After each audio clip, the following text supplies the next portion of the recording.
Un souvenir particulier certainement lié à cette chanson. Bonsoir. Bonsoir, pas de souvenir particulier, mais bon, c'est une chanson quand même qui rentre aujourd'hui dans le classique hein, des grandes musiques ivoiriennes, la musique du groupe Woody.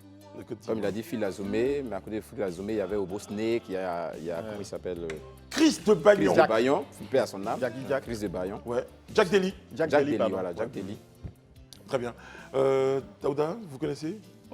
Non? Vous n'avez jamais entendu Douci? Non, je connais la chanson, la mélodie, mais je ne savais pas les Jack Deli, Zadi, je ne connaissais pas, mais... je ne connaissais pas. Non, la plupart du temps, on l'entend au On l'entend, mariage. voilà. Ouais, quand on va dans les mariages. Surtout quand on va dans les réceptions, les réceptions, les conférences de presse, pour faire attendre les participants, on met la chanson, mais je ne sais pas qui chante. Et un jour, vous n'avez jamais dit... C'est quoi la moyenne d'âge de ces conférences de presse? Non, mais généralement, même dans ces conférences, généralement, ils mettent du Richard Bonnat, en fait. Ils mettent Du Richard En fait, on Bonnat. joue des titres un peu jazzy, des titres qui permettent à l'âme de se reposer, d'écouter. Vous, je suis sûr que vous connaissez... moi, je connais très bien, ça me rappelle ma jeunesse. Très bien. Quel mytho. Ça me rappelle, nous tous on était dans Tu ne pas crédit, voilà. Bon, Woody, c'était Douci, et après, il y a eu ça.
Il s'est dit, à un moment donné, il faut que j'avance un peu.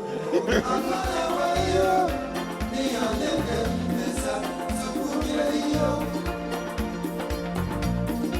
suis sûr qu'Alain comprend ce qu'ils disent, en fait, bien sûr.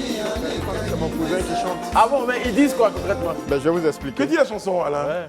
C'est une chanson de deuil. En pays bêté, je l'ai constaté ces dernières années, quand il y a des funérailles, au moment où le défunt quitte le lieu où la veillée a été célébrée, cette chanson est jouée. Dans cette chanson, Chris, père à son âme, parle d'un frère qu'il a perdu. En disant, voilà, j'ai perdu mon ami, mon frère, mon confident. Très bien. Et je vois mes amis du village avec d'autres frères. Et En ce temps, il se retrouve tout seul. Voilà, il se retrouve tout Très seul. bien. Je voudrais qu'on m'en donne un autre, etc. Et le titre de cette chanson, c'est Picasso. C'est Picasso, voilà, c'était le titre de la chanson. le frère de. Voilà. Merci beaucoup. Bon, de temps en temps, comme ça, on permet aux uns aux autres de refaire. Mais je vous promets, la semaine prochaine, il y aura des musiques plus actualisées. Voilà. Et plus Non, rythmées. sans façon. Finalement, je m'adapte. J'aime bien, finalement. Bon, c'est pas mal. On arrive à quelque chose. Bon, on va retrouver Jessica dans un très court instant. Avec elle, on va aborder d'autres points, mesdames et messieurs, et découverte depuis 2 jours. Donc, il n'y a jamais 203 et de 3 pour Jessica qu'on retrouve à présent. C'est parti. Merci beaucoup, s'il vous plaît. Sur notre plateau, Jessica, hier, Rayana abordait la question, Jessica, de la mendicité. C'est tout à fait ça. Bonsoir Brice, cher René Tolkien, bonsoir. Mesdames, Messieurs, bonsoir Chevaux. Hier, j'ai été particulièrement attirée par la rubrique La chronique de Rayana. Elle a parlé de la mendicité et moi, ça m'a beaucoup fait réfléchir. J'ai été scandée d'apprendre qu'il y a une loi qui punissait cela en Côte d'Ivoire. En même temps, on a tous été touchés par une telle circonstance, c'est-à-dire on est peut-être à un feu, à un carrefour, dans un petit restaurant et on voit un petit garçon qui nous tend un petit article, un paquet de lotus, on nous demande d'acheter. Petite réflexion, est-ce qu'on achète pour encourager ce petit garçon ou est-ce qu'on interdit cela parce que c'est de l'exploitation et le travail de l'enfant et on sait très bien que c'est interdit en Côte d'Ivoire. Et depuis quelque temps, la cacaoculture est touchée, 800 000 enfants travaillent dans les plantations de cacao, ce qui n'est pas du tout normal. Nous sommes un pays de droit et il faut impérativement que ça cesse. C'était la première partie de ma chronique. La seconde va s'intéresser à notre invité du jour, un homme politique de qualité. Moi, tout de suite, dans sa biographie, j'ai appris qu'il a été directeur général de la douane. Je me suis dit, mais attends, comment est-ce qu'il l'a fait pour être directeur général? Sans oublier qu'il a été informaticien de formation. Et j'ai appris qu'en 1988, il a été chef de bureau des informaticiens. Ensuite, en 1994, sous-directeur informatique. En 1998, directeur informatique des douanes. En 2000, coprésident du comité des actions de lutte contre la fraude, douane et impôts. Et il a été conseiller technique du directeur général des douanes. Et de 2001 à 2008, il a été directeur général. On a appris il y a peu qu'il est de retour au PDCI RDA. Va savoir pourquoi. Je suis certaine que vous aurez toutes ces informations dans le Grand Talk avec Brice et sa team. C'est là que je vous dis au revoir. À demain.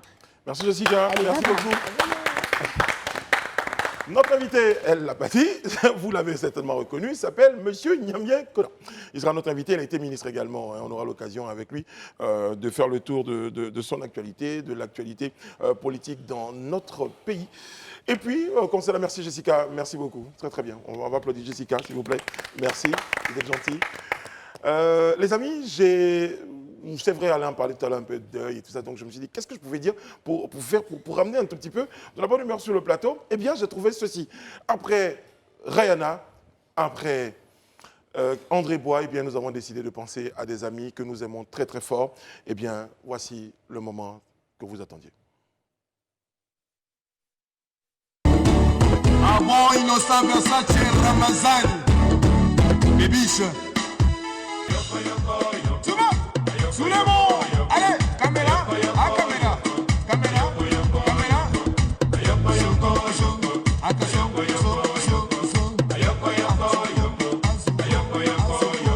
caméra, à caméra, caméra, caméra.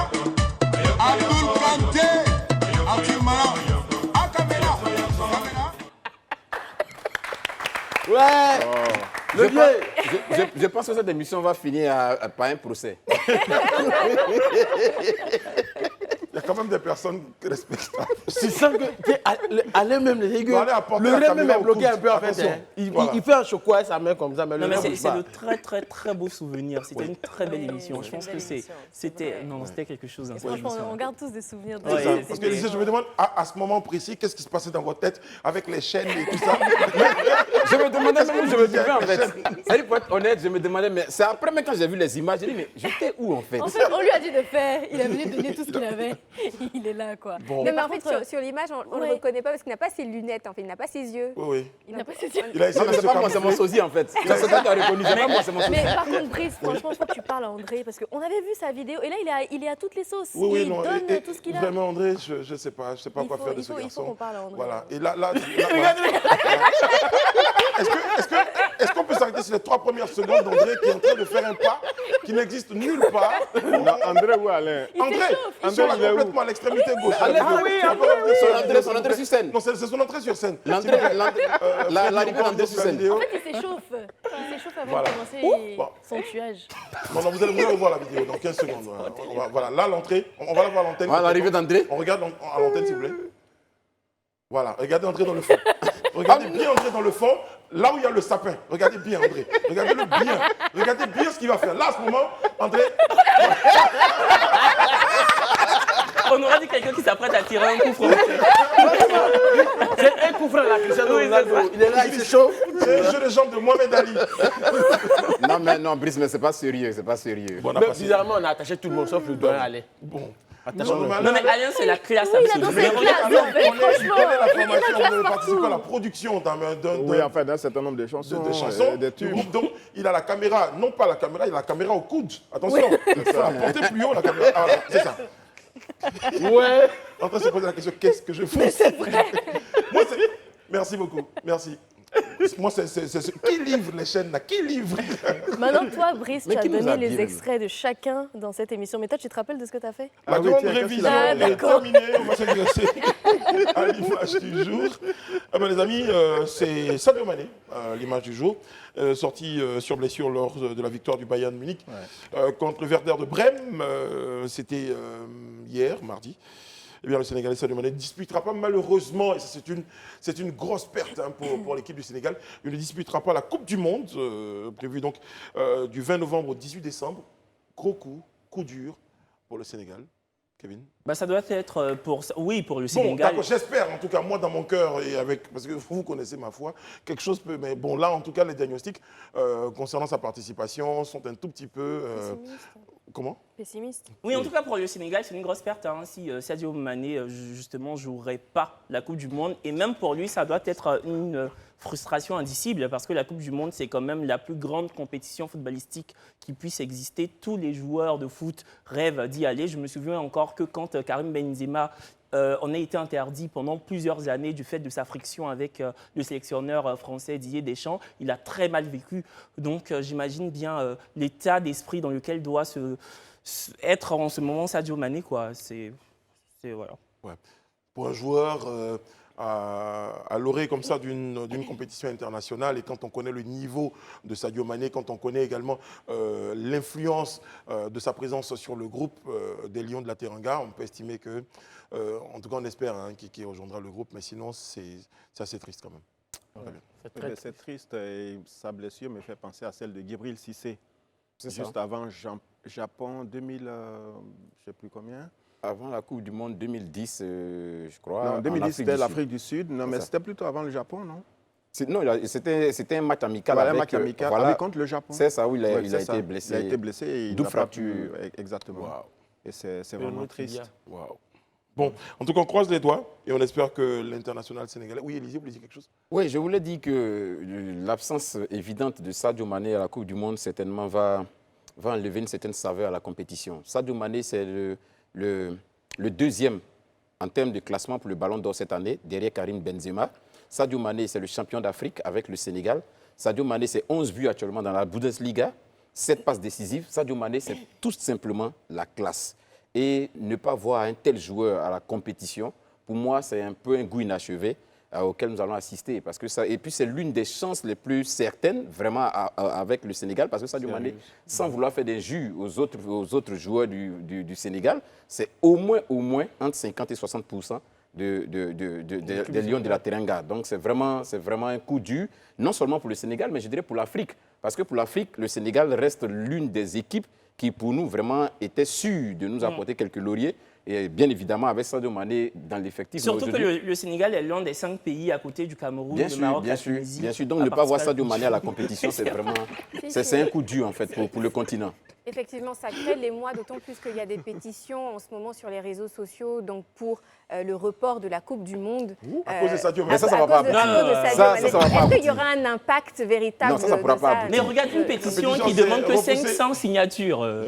500 signatures, attends. On n'a pas 500 signatures, je pense que c'est assez dérisoire quand même pour repousser la Coupe du Monde. Moi, je suis certain d'une chose, c'est que les marabouts sénégalais vont travailler de sorte qu'ils puissent jouer. Et je pense que tout peut arriver. Et même s'ils ne jouent pas, sa présence même dans l'équipe, en fait, peut réconforter le moral de ses coéquipiers. Comment ça, sa présence dans l'équipe? Il ne joue pas? Oui, mais même quand il ne joue pas, il peut être sa présence morale. Voilà, sa présence qui dit pour encourager les autres. Dans le groupe. Voilà, dans le groupe. Être aux côtés des autres dans le groupe. Sur les petits sièges à côté, là.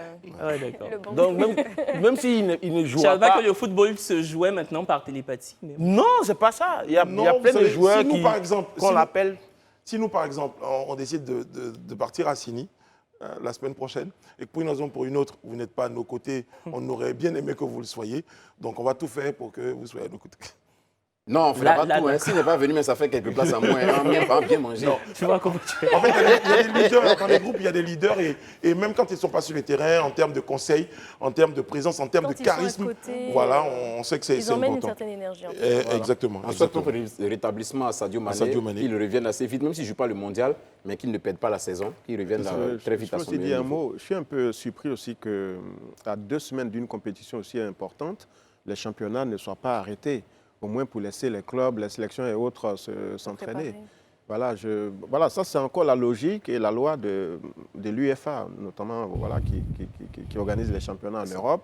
Je pense que logiquement, les joueurs auraient pu être libérés, en tout cas pour pouvoir se retrouver avec leurs collègues. Bon, oui, Mais- 2 mais semaines là, Alain, avant, là, 3 moi, je pense que- semaines. je Bon, pense après, que c'est Alain- un coup du sort. hein, Oui, on non, va mais dire. je crois que Alain, je crois que c'est pas à lui, c'est pas à s'en prendre à l'UEFA, mais plutôt à la FIFA. Oui, la FIFA, non, mais en fait. Voilà, à la FIFA, parce que c'est elle qui, en réalité, organise la Coupe du Monde. C'est elle qui gère le football au niveau mondial. Donc, ça. c'est elle qui termine. Effectivement, comme tu le dis si bien, Ils auraient dû les années, arrêter. comme cette année, c'est exceptionnel. La Coupe du Monde se joue du 20 novembre En pleine au 18 saison. décembre, ce qui est carrément inhabituel. La Coupe du Monde se jouait généralement en été. Et quand ça se joue en été, les joueurs C'est avaient quoi au moins l'idée un que mois. vous développez? L'idée que je développe, Non, avec Alain, votre idée, c'est que Non, c'est qu'on aurait il faut pu arrêter les libérer. championnats peut-être un mois avant. non, il faut que. Voilà, c'est-à-dire au dire que moins la FIFA, trois, la quatre FIFA, semaines voilà, la avant, FIFA aurait dû quand même prendre un certain nombre de dispositions Moi, je crois que c'est pour 2 qu'au semaines, moins non les championnats, parce qu'il faut que les équipes se retrouvent et se Bien préparent sûr. avant d'aller à la Et c'est- compétition. c'est peu, Là, on hein. commence le 20, on est objectivement à 12 jours du début de la compétition. c'est Les équipes peu. ne pourront donc pas se retrouver pour vraiment se préparer avant d'aller créer certaines automatismes avant d'aller à la compétition. Et c'est ce qui nous étonne en fait. Bon, après, les équipes ne peuvent pas se retrouver, peut-être parce que dans certaines équipes, il y a des internationaux qui jouent, mais il y a des équipes. S'il y a des équipes, par exemple, où tous les joueurs sont locaux, ils n'ont pas besoin forcément d'attendre que les championnats s'arrêtent de l'autre côté. Mais bon, je le dis pour nuancer un tout petit peu. Bon, allez, prompt rétablissement à Sadio Mané. Et moi, personnellement, pour dire un mot sur ce garçon, j'adore sa bonhomie, le sourire, la courtoisie, l'élégance qu'il dégage sur le terrain. Sa simplicité Sa aussi simplicité. hors des stades. Surtout l'une des choses qui, moi, aujourd'hui, Humanité. vraiment m'a séduit au niveau de Sadio Mané, c'est cette générosité et cet amour qu'il a pour son village de Bambali. Aujourd'hui, Sadio Mané, avec le niveau qu'il a, est arrivé à construire un centre de santé, un collège, des infrastructures sportives, des infrastructures éducatives, des infrastructures sanitaires. Et il n'arrête pas. Il ne fait que chaque fois investir dans son village. Aujourd'hui, quand vous arrivez à Bambali, au Sénégal, vraiment, le village s'est métamorphosé grâce à son fils Sadio Mané. Et ça, c'est vraiment à tout à son honneur. Très bien, très bien. Merci beaucoup. Donc, allez, il nous regarde certainement, donc on lui fera. Bravo, bravo, Oui, champion. les applaudissements, applaudir à Sadio Mané. Prompt rétablissement, monsieur. Bon, les amis, cette fois, c'est Alpha Blondy dont je vous parle. Je vous parle d'Alpha Blondy et Didi B. Bon, le rappeur ivoirien Didi B, après plusieurs tentatives, donc, dans l'intention d'obtenir donc un featuring avec la star du reggae ivoirien, a finalement obtenu une réponse. Vous me direz ce que vous en pensez. La réponse d'Alpha Blondy, vous l'aurez peut-être à l'écran. Petit à petit, l'oiseau fait son nid. La route est longue, périlleuse, mais passionnante. On remercie toujours Dieu. Dieu est l'unique artiste. Seul Dieu peut bénir. Only God can bless. Donc, il a dit en français et après il a dit, bon, je vais le dire en anglais. On ne sait jamais. Voilà la réponse d'Alpha Blondy à Didi B. Bah, moi, je trouve qu'on ne peut pas faire plus elliptique en termes de réponse. Sa réponse est très elliptique et très nébuleuse. Enfin, j'aurais préféré même qu'Alpha Blondy s'abstienne de répondre. Dire, OK, je t'accorde le feat ou je ne te l'accorde pas. Entre dire ça et puis dire, petit à petit, l'oiseau fait son nid. Il y a totalement un tunnel, je ne comprends pas. Pour moi, la réponse est totalement insensée parce qu'on doit la décrypter. Si Alpha Blondy pense que Didi B n'a pas acquis ou on n'a pas encore acquis la maturité musicale nécessaire pour entrer en studio avec lui, c'est son droit. Mais autant le dire clairement ou se taire totalement. Très bien. Parce que là... Je vais plutôt lire le message donc, que Didi B donc, adresse à Alpha Blondy et on va voir peut-être si ici les réponses concordent ou elles sont complètement le phoque dans l'esprit de Kevin Aubin. Waouh, je pouvais demander mieux que les conseils à la légende. Papa Alpha Blondy, depuis des mois, je cherche à contacter votre équipe pour avoir un featuring sur morceaux que je prépare sur la Nouvelle-Afrique depuis longtemps. Je suis obligé de passer par ici, boss, avec tout le respect que j'ai pour vous. J'y tiens, papa Alpha Blondy. Réponse d'Alpha Blondy, donc j'enchaîne pour qu'on puisse tout de suite voir le rapport. Petit à petit, l'oiseau fait son nid. La route est longue, périlleuse, mais passionnante. On remercie Dieu, toujours Dieu. Dieu est l'unique artiste. Seul Dieu peut bénir. Only God can bless. En tout cas, moi, Non, je pense que c'est une réponse positive. Moi aussi, Ils feront le feat. Ils feront le feat. Mais ce que je voulais dire aux jeunes artistes, avant de demander des feats aux anciens, prenez leur son, faites des samples, voilà, faites-les revivre dans l'esprit, dans les souvenirs du public.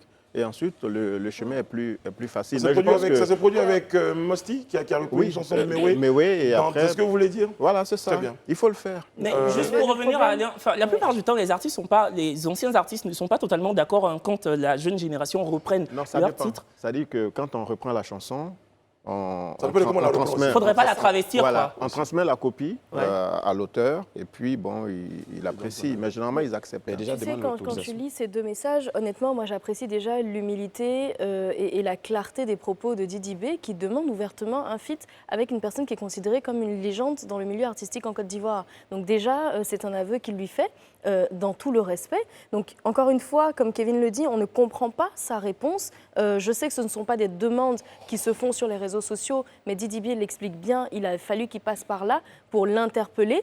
Encore une fois, il aurait pu peut-être lui répondre inbox pour lui dire écoute, oui, j'ai bien vu tes interpellations, etc. et ne pas répondre sur les réseaux sociaux. Mais là, honnêtement, quand on lit, on ne sait pas s'il parle de lui-même ou s'il parle de Didi B dans le petit à petit, l'oiseau fait son nid, parce qu'après, il dit on remercie Dieu, Dieu est l'unique artiste. Bon, on n'a ni réponse, on est juste là, suspendu. C'est comment vous percevez le message? Et ce qui est dommage, Terminé. ce qui serait dommage en tout cas, c'est de ne pas voir ce feat aboutir parce que nous, maintenant, ça nous attise une certaine impatience parce que finalement, on a j'ai envie de dire, un génie de la nouvelle génération, un génie du reggae, oui, tout court, qui aurait pu faire, qui peuvent en tout cas produire un beau feat qui fait vraiment un beau mix de générations et ce serait vraiment top, ça quoi, de donnerait voir quelque ça. chose. Non, mais c'est surtout qu'il faut revenir aux conditions d'un feat. Un feat, ça obéit à de nombreuses conditions. Exactement, c'est ça. Les agendas, les emplois du temps, après même la connexion discute, entre hein. les artistes. Ça se discute. Exactement. Et c'est ce pourquoi il n'a pas répondu systématiquement oui ou non. Sa réponse est très artistique à Alpha Blondy. Donc je pense que c'est déjà pour acter de façon positive qu'il a bien reçu le Il y a rien de message positif, là. publiquement. Voilà. Et puis par derrière, je pense que les différents staffs vont négocier. Petit à petit, l'oiseau fait son nid. Didi B, qui justement expliquait la difficulté qu'il avait à pouvoir joindre l'artiste, passer par plusieurs personnes pour pouvoir... Et donc, en désespoir de cause, il fait ce message. Alpha Blondy lui dit, mon petit, c'est vrai que c'est difficile et je comprends, mais note qu'on n'obtient peut-être pas des choses facilement. Petit à petit, l'oiseau fait son nid. La route est longue, périlleuse, mais passionnante. Mais dans ce sens, ce serait un peu prétentieux, honnêtement. Non, il a le droit. Dit comme ça, non, il a le droit. C'est Non, Alpha Blondy, non, hein. c'est Alpha Blondy, il n'y a pas de problème, il a le droit. Mais ce que je dis, c'est que si c'est lu dans ce sens, ce serait un tout petit peu prétentieux. Pourquoi? C'est-à-dire qu'une chose serait de dire, oui, on pourra voir les conditions dans lesquelles on fait, même de façon artistique. Parce que là, en l'occurrence, quand je lis ça, ça ne veut pas dire qu'on va voir les conditions dans lesquelles on le fait. Ça ne veut juste rien dire. Ça veut dire continue toujours de Oui, c'est ça, c'est fouiller. flou, quoi. C'est Voilà, nébuleux, c'est- on comprend pas. Vous savez comment parle Alpha Brice, Blondy? ce que moi je comprends, en fait, j'ai vu ça et là que certains disent que c'est positif, mais moi j'ai rien vu de positif dedans. Ah bon? Pour ma part, ce que j'ai compris dans ce message, c'est qu'à la limite, Didi B passe sur les réseaux sociaux pour dire d'abord, j'ai contacté ton staff qui ne m'a pas fait de retour. Parce que quand je lis le message, pour ce que je comprends, et ça n'engage que moi, Alpha n'expose pas son staff, parce qu'il ne faut pas oublier que son staff, quand on le veut, c'est sa femme qui gère sa carrière aujourd'hui. Donc, quelque part, en venant dire publiquement, j'ai vu ton staff, apparemment, peut-être qu'on ne t'a pas dit. Donc, le monsieur te dit calmement, comme la route est très périleuse, petit à petit, tu vas faire ton bonhomme de chemin. Mais je ne refuse pas, je ne dis pas non. Après, quand le temps va arriver, on le fera peut-être ensemble. Mais là, maintenant, je ne fais pas. Mais au moins, il adoube en fait son staff managérial. Mais- voilà ce que moi je comprends. D'accord, ça c'est ce que je comprends. Mais moi quand je lis, Didi B n'a en aucun cas tiré à boulet rouge sur le staff d'Alpha Comme Alpha Blondy. Blondy n'a pas tiré à boulet rouge sur lui. Il a juste été factuel, il a décrit les faits, il n'a pas été condescendant ni insultant, il a juste été factuel, il a dit Mais qu'il il ne a pouvait au pas... moins je peux exposé, terminer. mais il a au moins exposé Alpha Blondy et son staff Il ne- sur les réseaux sociaux. Il n'a pas exposé, il a décrit un fait. Oui, mais tu exposes Il n'a son pas staff. exposé, il a juste décrit un fait. En plus, dans son message, il dit papa Alpha Blondy. Non, c'est pas dire- parce que tu dis papa à Attends, quelqu'un mais que je tu peux ne dis terminer pas. quand tu as parlé, je t'ai pas coupé. Vas-y, Dans son termine. message, il dit papa Alpha Blondy, c'est dire la politesse du boug de Didi B. C'est dire à quel point il est poli. Donc tu peux pas dire en fait qu'il a exposé le staff. Il a juste dit avec beaucoup d'humilité. Bon, il a dit quand même, papa, que ça fait des mois, Voilà. des mois qu'il essaie de contacter staff. votre Mais équipe Brice, pour avoir un featuring. Je suis obligé, en désespoir de cause, bah, pour dire qu'il n'a pas Mais de il est retour de la part du désespéré. staff. Mais C'est du factuel, il est on désespéré. est Il n'a d'accord, pas. Attends, mais- je termine mais juste. on va- Il n'a on pas peut aussi- pu- on peut aussi t'apporter Je la réplique au termine moins. et tu réponds. voilà. Il n'a pas pu contacter c'est le pas staff. Il n'a pas pu contacter le staff. Il passe par un canal qui est celui des réseaux sociaux pour se faire entendre. C'est tout. C'est logique. Kevin, au-delà de tout, tu es passé par les réseaux sociaux pour lui demander un feat. En exposant dans ton corollaire comment on appelle ça, d'appel du pied, son staff managérial. Donc, du coup, il a un droit de te dire non ou bien oui. Bon, Mais j'ai là, un peu Laurent, l'impression il a que dit les non, internautes il ne sont pas dit trop oui, d'accord donc, avec nous parce que, Oui, parce bon, que- on dirait qu'on n'a pas la même information que tous les internautes. Je lis ici, vous confondez tout, c'est sous le post de Didi B que Alpha a écrit ce message et par la suite, Didi B a rebondi sur le commentaire de Alpha. Vous débattez sur quoi? C'est un commentaire de Alpha sur une photo que Didi B a repris et posté. Brice, ce n'était pas la réponse de Alpha à Didi B, recadrez bien le message. Bon, Brice, Bon, nous on lit. Moi, c'est je balle lis- sur toi. Hein. Tu dis quoi? C'est balle sur toi. Hein. Sur moi? Non, mais aïe, les gars, je peux... Allez-y, Non, Élisée. c'est la même chose. hein. Ouais, Non, bon, non, c'est pas vraiment la même chose. hein. Non, non, c'est pas vraiment la même chose. Élisée, Parce que, ouais, je trouve que le commentaire de l'internaute, en regardant bien ce que Didi B a écrit ici, qui nous a mis ici sur notre tablette, et puis la réponse d'Alpha Blondy semble beaucoup plus cohérente, à mon avis. À Parce cause que, du waouh, je pouvais. voilà, ouais. parce que là, on se rend compte que Alpha Blondy En est fait, en train de placé donner... dans l'ordre différemment, c'est ça? Voilà, placé dans l'ordre différemment. C'est-à-dire que Alpha Blondy qui félicite le jeune homme, parce que selon les explications, qui aurait exposé ses trophées reçus au Primute, qui lui dit donc petit c'est bien, petit à petit l'oiseau fait son nid, la route est longue, périlleuse, mais passionnante. Et donc Didi B qui lui maintenant réagit sur cette réponse, ce qu'Alpha Blondy a dit pour lui, Sur le waouh, commentaire. je pouvais demander mieux que les conseils de la légende, mais je veux en fait un feat avec toi. Oui. Donc voici un peu l'histoire qui est recadrée, voilà. C'est donc, exactement ce qu'Élisée raconte. J'ai la publication donc, sur le mur de Voilà. Didi B, donc on rectifie. C'est Didi B donc, qui reposte le commentaire qu'il voit d'Alpha Blondy et qui ensuite En bas. fait une publication C'est où il ça. dit « Waouh, je ne pouvais demander mieux ». Donc en fait, il se réjouit de voir Alpha Blondy Commenter commenter son sa post. Lui publication donner même des conseils, en après fait. Et maintes Didi B en essais profite maintenant pour lui demander un exposer feat. sa volonté Voilà. de faire un feat avec cette Exactement. légende qui est Alpha Donc on Blondy. reste suspendu à la réponse D'accord, maintenant bon. d'Alpha Blondy et Brice. Dans tous les cas, Alpha Blondy, c'est une sommité. C'est une légende. Donc, que ce soit l'inverse ou pas, voilà, nous, on Non, moi, je suis respecte ce contente de qu'Alpha lire ça. Blondy Je suis désire. contente. Je suis contente de voir l'ordre. Et on l'ordre attend, comme on ça. attend avec impatience le feat. Voilà, très bien. Mais dans tous les cas, ce sera oui. Voilà. Ah Si ouais, Alain on le espère, dit, c'est que franchement, on si espère. Alain... Alain, c'est un Bah, assez évidemment. producteur. Et Il sait de quoi il parle. merci à nos internautes qui nous suivent et qui sont comme ça. Qui sont promptes à nous donner les franchement. informations les plus fluides et les plus claires. Alpha Blondy aurait dit et seul Dieu Et l'artiste. est l'artiste. Kevin Aubert, avec vous, on aborde votre point sur les réseaux sociaux ce soir. Vous abordez quoi avec nous? C'est ça. Quand les réseaux sociaux sont vecteurs de carrière, il n'y a pas de jingle. Non, ok, j'enchaîne. Aujourd'hui, Brice. Je ne parle plus des jingles parce que j'ai vu les jingles. D'accord, ok. Tu as vu, mais tu ne les as pas encore entendus. Je ne les ai pas encore reçus. Donc, ouais, quand les réseaux sociaux sont vecteurs de carrière, aujourd'hui, on a tous constaté l'existence d'une myriade de vidéastes, d'influenceurs, de web humoristes ou encore de coachs. Oui, il y a un monceau d'appellations. Des inconnus qui passent de l'ombre à la lumière grâce à leurs différentes prestations sur Internet, sur notamment TikTok, Instagram, YouTube ou encore Facebook. Surtout Facebook, qui est maintenant l'épicentre de tous les buzz de la Côte d'Ivoire. Et même que les chaînes de télévision en font leur source d'information. Facebook. Pas la nôtre, mais d'autres chaînes de télé. Voilà. Aujourd'hui, les réseaux sociaux sont un tremplin pour transporter son talent du virtuel au réel. Des web humoristes remplissent les salles de spectacle, justement, voilà, grâce à leur notoriété sur les réseaux. C'est d'ailleurs le cas de Ange Freddy qui a rempli la 1500 places du Palais de la Culture. Ange Freddy sur Internet, ça donne ça. Toi là, normalement, de toute façon, tu es balèze là. C'est 1000 francs que tu dois payer. 1000 francs. C'est 1000 francs que tu dois payer. C'est 5, c'est dit. D'accord, ok, attends. C'est bon. C'est bon, on est arrivé, c'est bon. Faut descendre. Il y a des sentiers. C'est vous qui parlez quoi. Les faux clients quoi. Depuis matin, l'homme n'a même pas encore eu 10 000. Et puis c'est. Attends, c'est payé à septembre. Et Ange Freddy sur scène, ça donne ça. Tu as tout le chocolat, tu restes comme ça. Puis tu vois tes mots de là. Hé, la mi-femme, c'est comment? Quand tu fais ça, tu attends. Le taxi est parti. C'est parti comme ça. 1,50 m. Il a fait comment? Mais tu as dit que tu as un chocolat, tu dois garder, tu dois maintenir ça. Donc tu vas comme ça. Là, il est bâti mon jeton. Il est gagné. Merci, Freddy. Voilà, je le disais tout à l'heure, hein, son dernier spectacle a été un franc succès. On peut aussi citer... Mais ça, c'est pas l'image du spectacle. Oui, ça, c'est justement une prestation qu'il a l'habitude de faire sur scène. Très bien. Je pense que là, c'était juste un festival. J'adore le sketch. Merci pour la précision. Donc, on peut aussi citer Eunice ou non, hein, vu qu'on parle de web humoriste. Bon.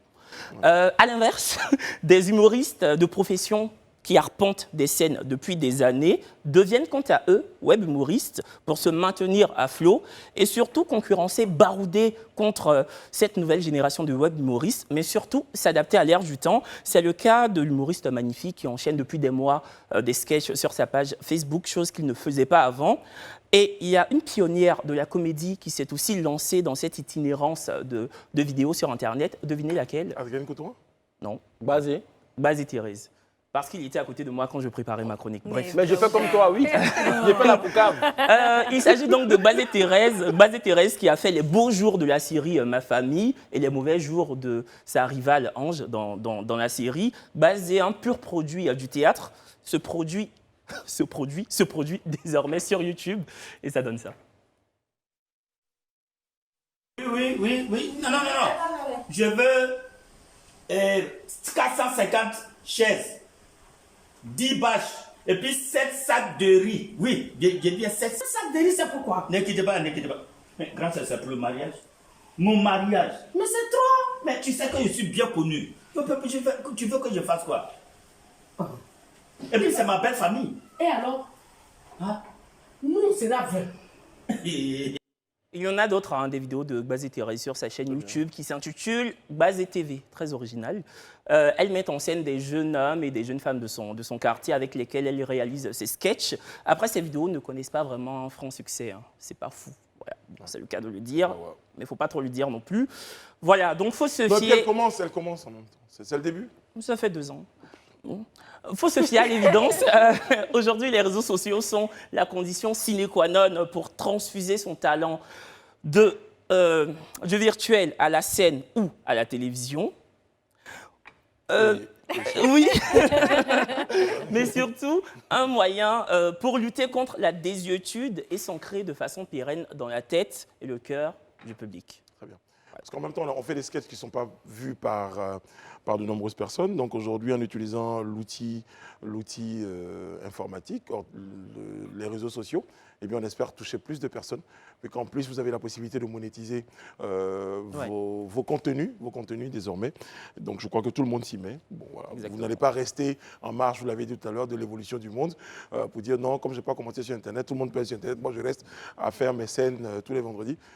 Quelque part, non, tout le monde se met sur Internet. Je pense que à partir de là aussi, il faut sortir des contenus de qualité. Sinon, il y a un vrai classement qui se fait. Bon, allez, merci beaucoup Kevin Leba. On vous applaudit bien fort, même s'il n'y a pas de jingle. Avec nous sur le plateau, dans un très court instant, notre coach PNL, exécutif coach certifié HEC Paris, c'est Pascaline Kamouké. Donc on va recevoir à présent sur le plateau du Grand Talk avec un peu de musique et notre générique, bien sûr. Kamoukou, c'est ça. Je prononce bien. Venez très cher. Voilà. Je laisse ma place, je suis vraiment la plus galante de ce plateau. Bon, voilà. Moi, je vais faire même le galant. Allez, je vous aide à vous installer. Voilà, Pascaline, voilà, allez-y. C'est Kamoukou. Pardon, je faisais des choses. Voilà, Pascaline Kamoukou est avec nous. Bonsoir Pascaline, comment ça va? Ça va très très bien. Très bien, content de vous retrouver. Si, je suis contente d'être là. Chaque fois que vous passez, vous apportez une belle énergie sur le plateau. Puis qu'avec vous, on parle de développement personnel, d'accomplissement de soi. C'est quoi l'accomplissement de soi? L'accomplissement de soi, ça fait partie des étapes qu'on a régulièrement dans notre vie parce qu'en réalité, on ne s'accomplit jamais complètement. On s'accomplit jusqu'à un certain niveau et puis après, on a une prochaine étape et à chaque fois, on accomplit nos objectifs et on évolue progressivement. Donc, c'est vraiment pendant une période de notre vie, on peut dire en ce moment, mon objectif est celui-là et quand je l'atteins, j'ai accompli mon objectif. Next step. Le samedi 12 novembre prochain, vous organisez au BBR donc, un événement, Watch Me Talk. Avant, je pense l'année dernière, il y avait un événement qui avait été organisé. Retour sur cet événement, petit bilan, comment ça s'est déroulé, comment ça s'est passé, quel retour on a eu de cet événement. Et si on a envie d'en faire un autre, je pense que ça augure que les choses étaient pas mal. Oui, disons que j'étais là à la première édition du Watch Me Talk à Abidjan. C'était au mois de février cette année. Et je n'avais pas prévu revenir d'aussitôt. Mais ceux qui ont pu assister à cet événement-là ont réalisé, en fait, à la fin de la journée, qu'en fait, c'était quelque chose de très, très intéressant, d'inédit, d'innovant. Et ils m'ont demandé à ce que je revienne dans la même année. Donc là, je reviens 2 fois en une année, ce qui n'était pas du tout prévu à la base. L'expression artistique liée à ça, c'est à la demande générale du public. Oui, c'est ça. Oui. Ouais, j'ai une question. On dit généralement que pour être coach de vie, il faudrait se former préalablement. Et il y a certains coachs matrimoniaux ou coachs de vie tout court qui n'ont aucune formation. Qu'est-ce que vous pensez de ces coachs-là qui ne se sont pas fait former? Est-ce que déjà vous êtes fait former ou pas? Certifié HEC Paris. Voilà. Donc c'est ce que oui. J'allais dire. Ouais, du coup. Alors, vous savez, quand on parle de travailler au niveau du cerveau des gens, de leurs émotions, il vaut mieux quand même être formé.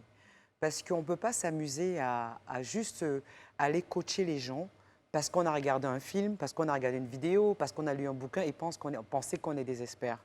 Coacher demande d'avoir une certaine expertise parce que souvent, quand on va voir des gens et qu'on les coach, on ouvre des fenêtres ou des grandes portes, des blessures qu'on risque de ne pas pouvoir fermer parce qu'on n'a pas les clés qu'il faut. Donc je pense et je confirme qu'il faut vraiment être formé pour ça. D'ailleurs, je me suis formée en tant qu'executive coach à HEC Paris et je me suis aussi formée en tant que coach en programmation neurolinguistique. Et c'est bien pour ça. Et qu'est-ce qui vous a donné envie, en fait, de vous lancer sur cette voie-là? C'est vraiment le hasard. Je n'avais pas prévu devenir coach. C'est juste que je me suis retrouvée sur les réseaux sociaux pour partager mon histoire un petit peu et ma positivité, parce que je suis une personne en général qui est assez positive, quels que soient les challenges de ma vie. Et je me suis rendu compte que ça avait une résonance et beaucoup de personnes commençaient à m'appeler coach. Je dis, ah non, je ne suis pas coach. Faut pas tout de suite. Je veux encore qu'on me dise que je suis une motivatrice, mais pas coach.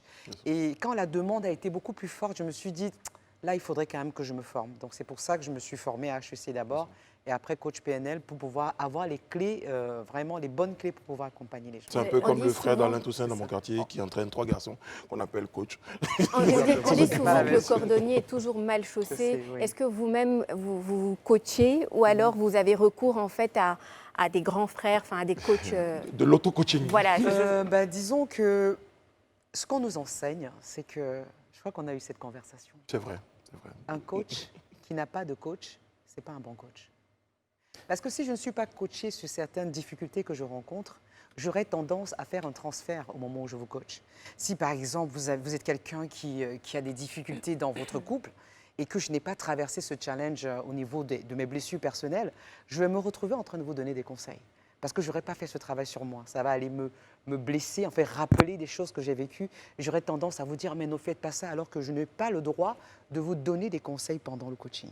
Donc c'est pour ça que je dois me faire accompagner pour régler, parce que je reste un être humain comme tout le monde, régler mes blessures afin de pouvoir mieux vous accompagner. Mais c'est intéressant ce que vous dites parce que vous faites bien la différence entre conseil et coaching. Oui. C'est quoi la différence concrètement? pas la même Comment chose. ça se matérialise? Parce que quand on va vers un coach, c'est pour avoir des conseils généralement.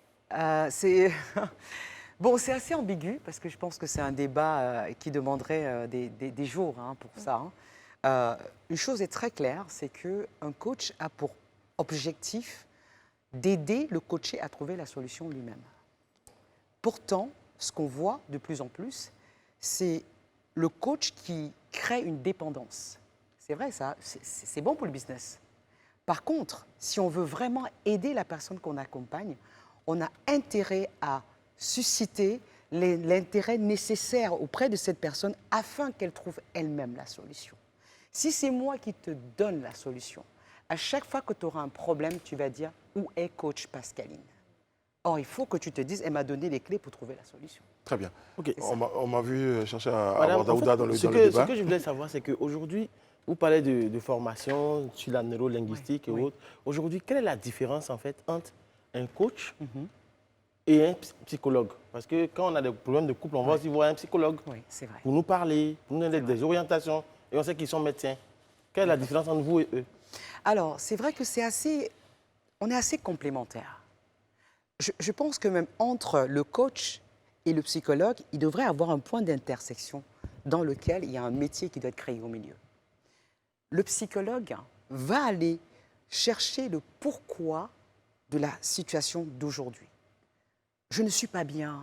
Mais pourquoi tu n'es pas bien? Il va aller regarder dans l'enfance, c'est qui a fait que tu deviennes la personne que tu es aujourd'hui.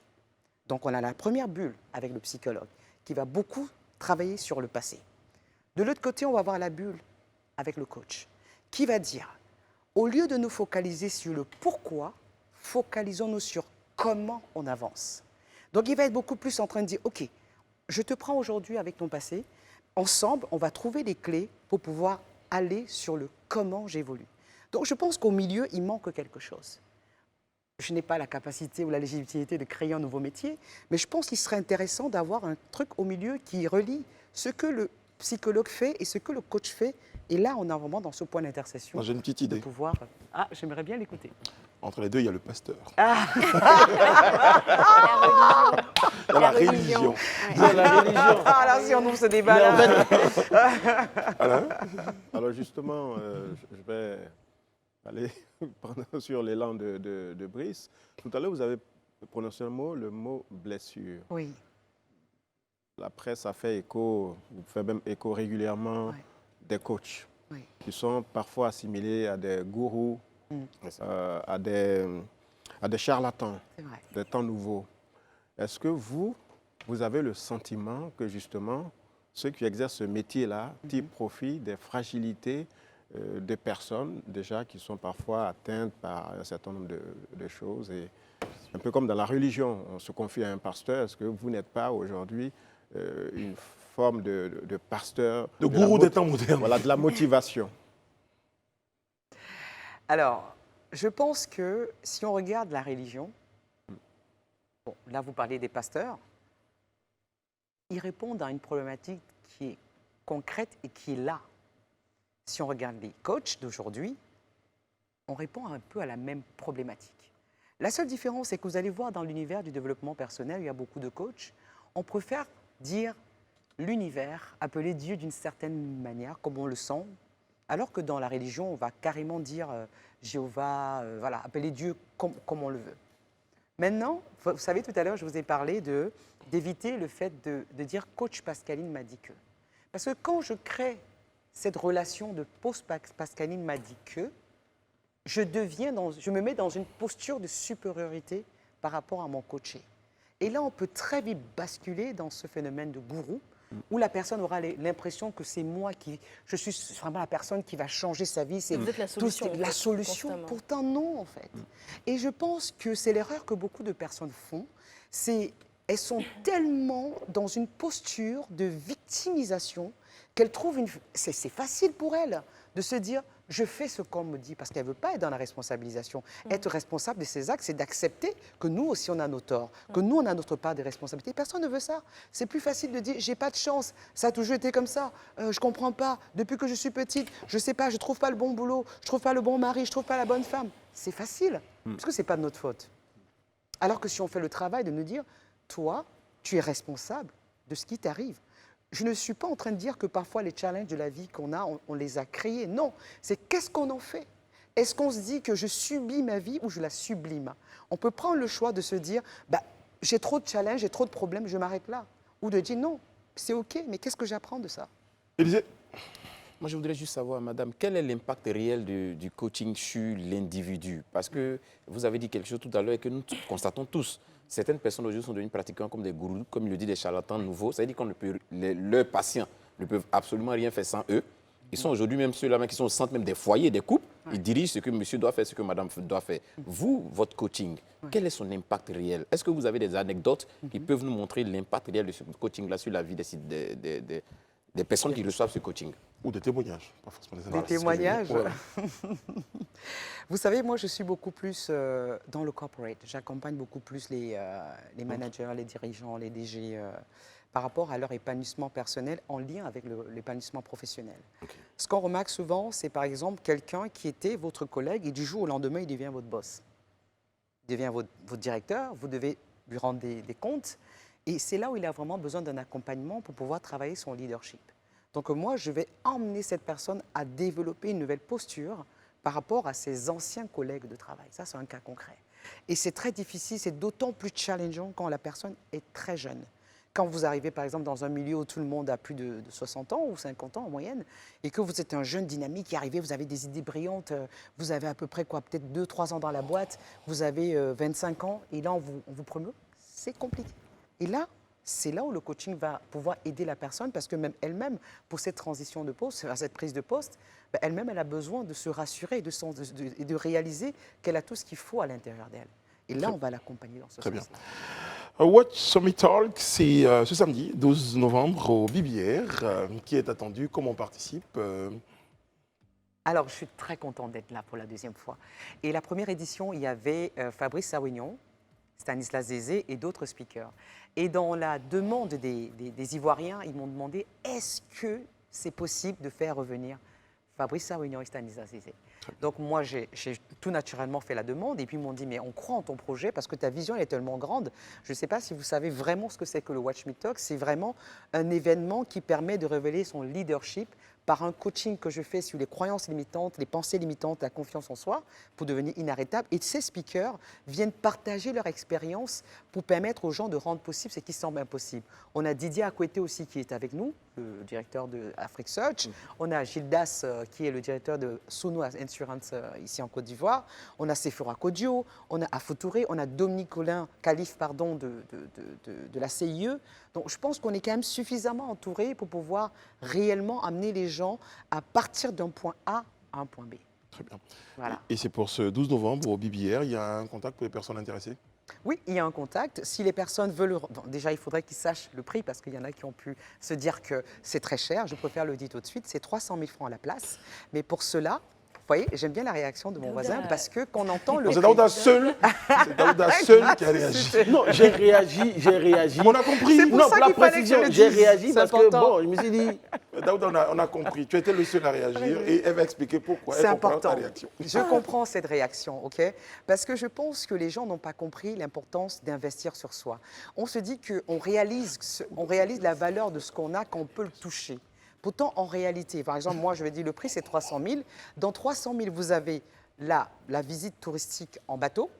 Vous avez le spectacle de danse quand vous arrivez, du gospel, les cracheurs de feu, les échassiers. Enfin, il y a tout un spectacle qui vous attend. Il y a mon entrée avec le gospel. Il y a le petit déjeuner, le déjeuner, le cocktail dînatoire, la pause café, toute cette formation. Et vous savez que le BBR, ce n'est pas du tout l'hôtel du coin. Donc, c'est vraiment un cadre luxueux qui va permettre aux gens de vivre une journée où ils vont travailler leur leadership dans un beau cadre en s'amusant. Très bien.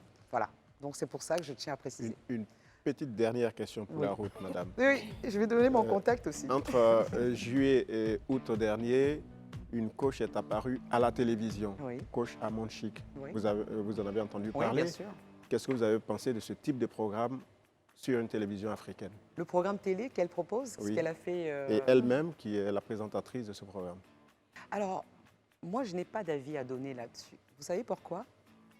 Parce que je pense que dans la vie, on a besoin de différentes personnalités. Il y a des personnes qui ne voudront jamais être accompagnées par moi ou qui ne voudront jamais écouter ce que je vais leur dire. Il y a des personnes pour qui elle apporte des éléments de réponse qui les aident réellement. Donc, je n'ai pas à juger qui que ce soit en disant c'est bien, c'est pas bien, parce que je pense qu'il y a de la place pour tout le monde et tout le monde a un message qui touche les uns et pas les autres. Est-ce que ça, c'est pas un peu de la langue de bois? Pourquoi? Bon, vous allez poser cette question tout à l'heure après la pub, mais en tout cas, rappelez le numéro de téléphone. Alors, il faut me contacter par WhatsApp, c'est Oui, plus par simple, WhatsApp. c'est le 00337 83 30 30 46. 00337 30 30 46. Pascaline Kamokwe, merci beaucoup d'avoir été en notre compagnie ce je vous soir. en Merci prie. de nous avoir apporté autant de belles et bonnes énergies sur notre plateau. Oui, j'y serai. C'est la question qu'on m'a posée dans ma tête, qui m'a été posée dans ma tête. Tu nous offres y des seras? passes? Je vous offre des passes, oui, parce que sur ce plateau, il y a tout le monde. Merci beaucoup, Pascaline. Merci. Courte pause et derrière, nous avons la suite de notre rendez-vous. À tout de suite. Nous sommes de retour sur le plateau du Grand Talk. Merci d'être en notre compagnie. Merci à nos amis internautes. C'est très sympa pour mon moment de solitude. Je sais que en ce moment, de nombreux commentaires, on dit hey, Biko, ouais, c'est ça. Ça arrive au meilleur. Ouais, ta gueule. J'ai envie de dire aux gens, ça arrive même au meilleur. Bon, en tout cas, merci. Hein, et c'est surtout important, comme Rihanna disait, d'imaginer que vous êtes là, vous participez à l'émission parce qu'on n'a pas que des internautes, on n'a pas que des followers qui sont inactifs, mais en tout cas, vos différentes interventions représentent pour nous des contributions à cette émission. Du fond du cœur, on vous dit merci. Merci beaucoup. Sur ce, les amis, on va aborder le point de la suite. Oui, non, c'est ça, parce que je m'apprêtais à dire quelque chose de la grande polémique, mais avant, et la loi, c'est la loi. Ah oui, c'est vrai.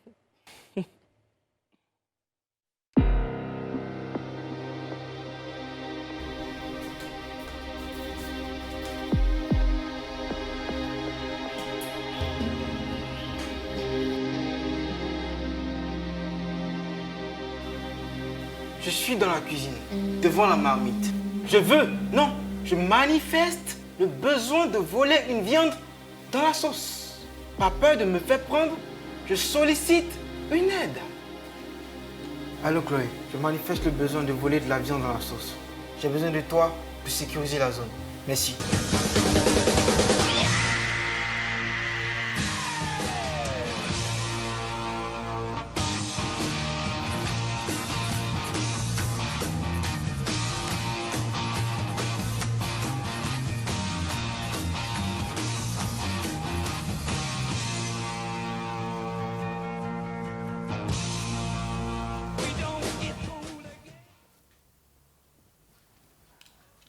Edio, est-ce que tu sais que tu es une bonne camarade même?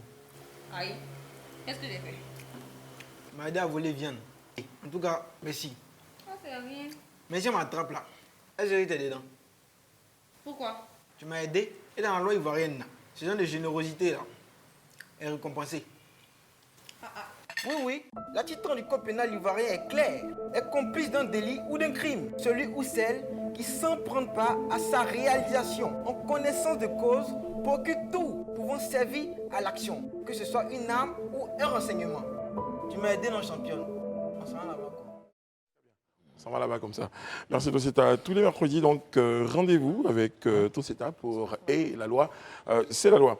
Notre grande polémique s'intéresse ce soir aux logements sociaux avec de nouvelles taxes instituées sur le ciment, le fer et le marbre. Alain Toussaint. Oui, c'est une décision qui a été prise le 3, enfin qui a été expliquée aux députés le 3 novembre dernier. Au moment de la Commission des affaires économiques, c'est ça? C'est ça, de l'Assemblée nationale où le ministre Moussa Sanogo a défendu son projet de loi portant ratification de l'ordonnance instituant des taxes parafiscales sur certains matériaux de construction au profit de l'habitat social. Allez-y. D'accord. Aujourd'hui, est-ce qu'on doit, parce que nous, on a juste envie d'entendre une bonne nouvelle, est-ce qu'on peut s'attendre à une forme de baisse sur les prix du logement à Abidjan, par exemple? Bon, écoutez, moi, je pense qu'on n'a pas encore toutes les informations concernant cette initiative du gouvernement. Il faut savoir que le logement social a toujours été une préoccupation des dirigeants. Le président Oufouet, d'ailleurs, avait entamé ce grand programme avec la SOGEFIA, la SICOGI et autres. Et le président Bédier, sous sa mandature, avait lancé l'initiative, je crois, un toit pour tous, qui n'a pas pu avancer compte tenu des événements militaires qui sont survenus dans le pays. Et le président Gbagbo avait inscrit le programme des logements sociaux dans son programme, dans son projet de société. Malheureusement, il y a eu ce qu'on sait pendant une dizaine d'années. Et donc, le seul chef de l'État ivoirien à avoir véritablement tenté de commencer ce projet, c'est le président Ouattara. Mais les prévisions n'ont pas pu se réaliser compte tenu d'un certain nombre de difficultés. Il faut aussi dire que ce programme, en fait, aura du mal à se concrétiser si on ne résout pas les 3 écueils principaux. Le premier, c'est que nous sommes dans un pays où on ne dispose pas de données. Parce que quand on dit logement social, c'est forcément au profit des plus faibles, au profit des revenus qui sont bas. Or, nous n'avons pas de fichier de personnes qui soient en mesure de renseigner, par exemple, l'État. Parce que bon, ces données, c'est depuis 60 ans, 62 ans, nous sommes indépendants. Vous voyez même que l'identification, c'est un problème. L'adressage des rues, c'est un souci. Donc, par famille, on ne saura pas. Et cela peut ouvrir la porte aussi à un certain nombre de commerces, c'est-à-dire que des personnes qui ont des revenus très importants peuvent, eux, racheter ces logements et les mettre en location, justement, disons, en direction des personnes à qui ces logements sont destinés. Et donc, il y a une question de moralité. Et puis, le principal problème pour moi, c'est le fait qu'on n'ait pas un vrai plan national de logement. Parce qu'en dehors d'Abidjan, je n'ai pas lu qu'il y avait des projets pour l'intérieur du pays. Or, on devrait, pour que ce programme puisse, ce rêve puisse se réaliser, s'appuyer sur les collectivités locales. Il faut décentraliser la question du logement vers les districts, vers les régions du pays, pour que ces collectivités territoriales-là portent ce projet et que les Ivoiriens aient vraiment accès à un vrai logement. En tout cas, on espère, comme il est peut-être prévu, en tout cas dans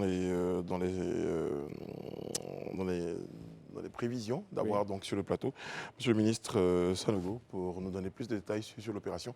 On l'évoquait, on abordait donc la question et on aura une autre occasion de revenir sur le sujet avec beaucoup plus de détails et beaucoup plus de temps avec les différentes interventions. Rapidement, je pourrais monopoliser la parole, mais le problème, c'est une taxe sur le ciment. Sur le fer, le marbre. Alors vous imaginez le paysan qui est à Korogo ou à Bayota acheter du ciment et du fer et subventionner des logements sociaux à Abidjan. On aura l'occasion Il y a quand même d'en un vrai problème. Très bien. Très bien. On va revenir sur la question. Il n'y a pas de problème. Il faudra vraiment que les responsables viennent nous expliquer exactement de quoi en tout cas, on invite ces responsables à être présents sur notre plateau. Et comme je vous l'ai dit, on aura certainement d'autres occasions de vous avoir. Bon, les amis, on évoque pour notre grande actu la modification donc, de la CEI. Donc la loi est votée sous abstention du PDCI, RDA et du PPACI. C'est le ministre de l'Intérieur, le ministre Vagondo Diomandé, et qui présentait donc lundi 7 novembre dernier devant l'Assemblée nationale un projet de loi portant modification, portant composition, organisation, attribution et fonctionnement de la commission électorale indépendante. Le projet a été adopté donc à la majorité des élus du RHDP au sein de la commission des affaires générales et institutionnelles. Résultat des votes, 24 voix pour les députés RHDP, 0 voix contre. Tenez-vous bien, 13 abstentions, je vous le disais plus haut, donc des députés PDCI et PPACI. Réaction autour de cette table, Élisée Bologo en parle avec vous. Ok, je pense que vous avez déjà planté le décor. On va juste aller tout droit dans les commentaires. Le projet, c'est juste que on souhaiterait, ou du moins le gouvernement souhaite encore créer 2 postes à la commission centrale, déjà qui compte, pour résumer tout, 16. Voilà, 16 sièges dont la répartition se fait comme suit. Un représentant du président de la République, un représentant de l'administration territoriale, 6 représentants, voilà. Non, 6 représentants de la société civile, 6 représentants de la société civile, 3 représentants du parti au pouvoir, 4 représentants de l'opposition, 1 représentant de la magistrature. Donc, quand on calcule, on a autour de 16 personnes qui composent cette commission centrale-là. L'idée aujourd'hui, c'est de passer de 16 à 18 en ajoutant 2 autres, dont 1 pour le parti au pouvoir et 1 pour l'opposition. L'opposition a estimé que ce n'était pas juste, selon elle, parce qu'elle dit qu'au regard des discussions qui ont eu lieu lors de l'accord politique, il était convenu qu'un siège soit créé pour permettre l'entrée d'un autre parti d'opposition, notamment le PPACI. En venant créer 2 sièges pour eux, c'est toujours dans une optique pour le pouvoir, de pouvoir avoir une place supplémentaire, un peu plus par rapport à ceux qui représentent l'opposition. Mais les débats peuvent s'ouvrir. Mais là où moi je trouve que c'est vrai, pour moi, ce que j'ai toujours dénoncé, c'est que la commission électorale, qui est censée être une commission électorale indépendante, en réalité n'est plus indépendante. Parce que ce qu'on sait, les membres de la commission centrale, lorsqu'elles prêtent serment pour définitivement jouer leur rôle d'indépendance en tant que tel.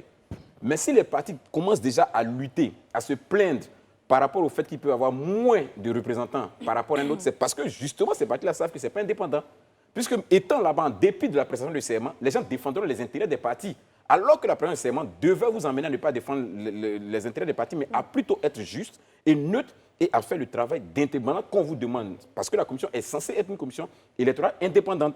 Très bien. Sur d'autres cieux, on a fait une commission électorale indépendante qui n'est pas composée de partis politiques. Nous, après les discussions entre les partis politiques, ils sont arrivés à la formule selon laquelle on doit introduire des représentants des partis politiques. C'est un choix. Les partis sont accordés là-dessus. Mais aujourd'hui, on est tous devant ces polémiques qu'on voit, devant le fait qu'effectivement, peut-être ce n'est pas la bonne solution, parce que ça suscite toujours des polémiques. Et on a l'impression que celui qui est au pouvoir tire le drap sur lui, a toujours la grosse part du gâteau. Daouda, pour la prochaine intervention. Non, en fait, moi, je suis parfaitement d'accord avec Élisée. En gros, en fait, aujourd'hui, il faut que les gens se disent que même si c'est le président de la République qui m'a nommé, même si c'est mon parti qui m'a envoyé, dès l'instant que tu as prêté serment sur notre constitution pour dire je vais comment on appelle ça, exercer dans les limites de la loi, il faut te dire que tu ne dois plus rien. Mais aujourd'hui, notre CEI, depuis qu'elle a été créée jusqu'à aujourd'hui, elle est toujours décriée.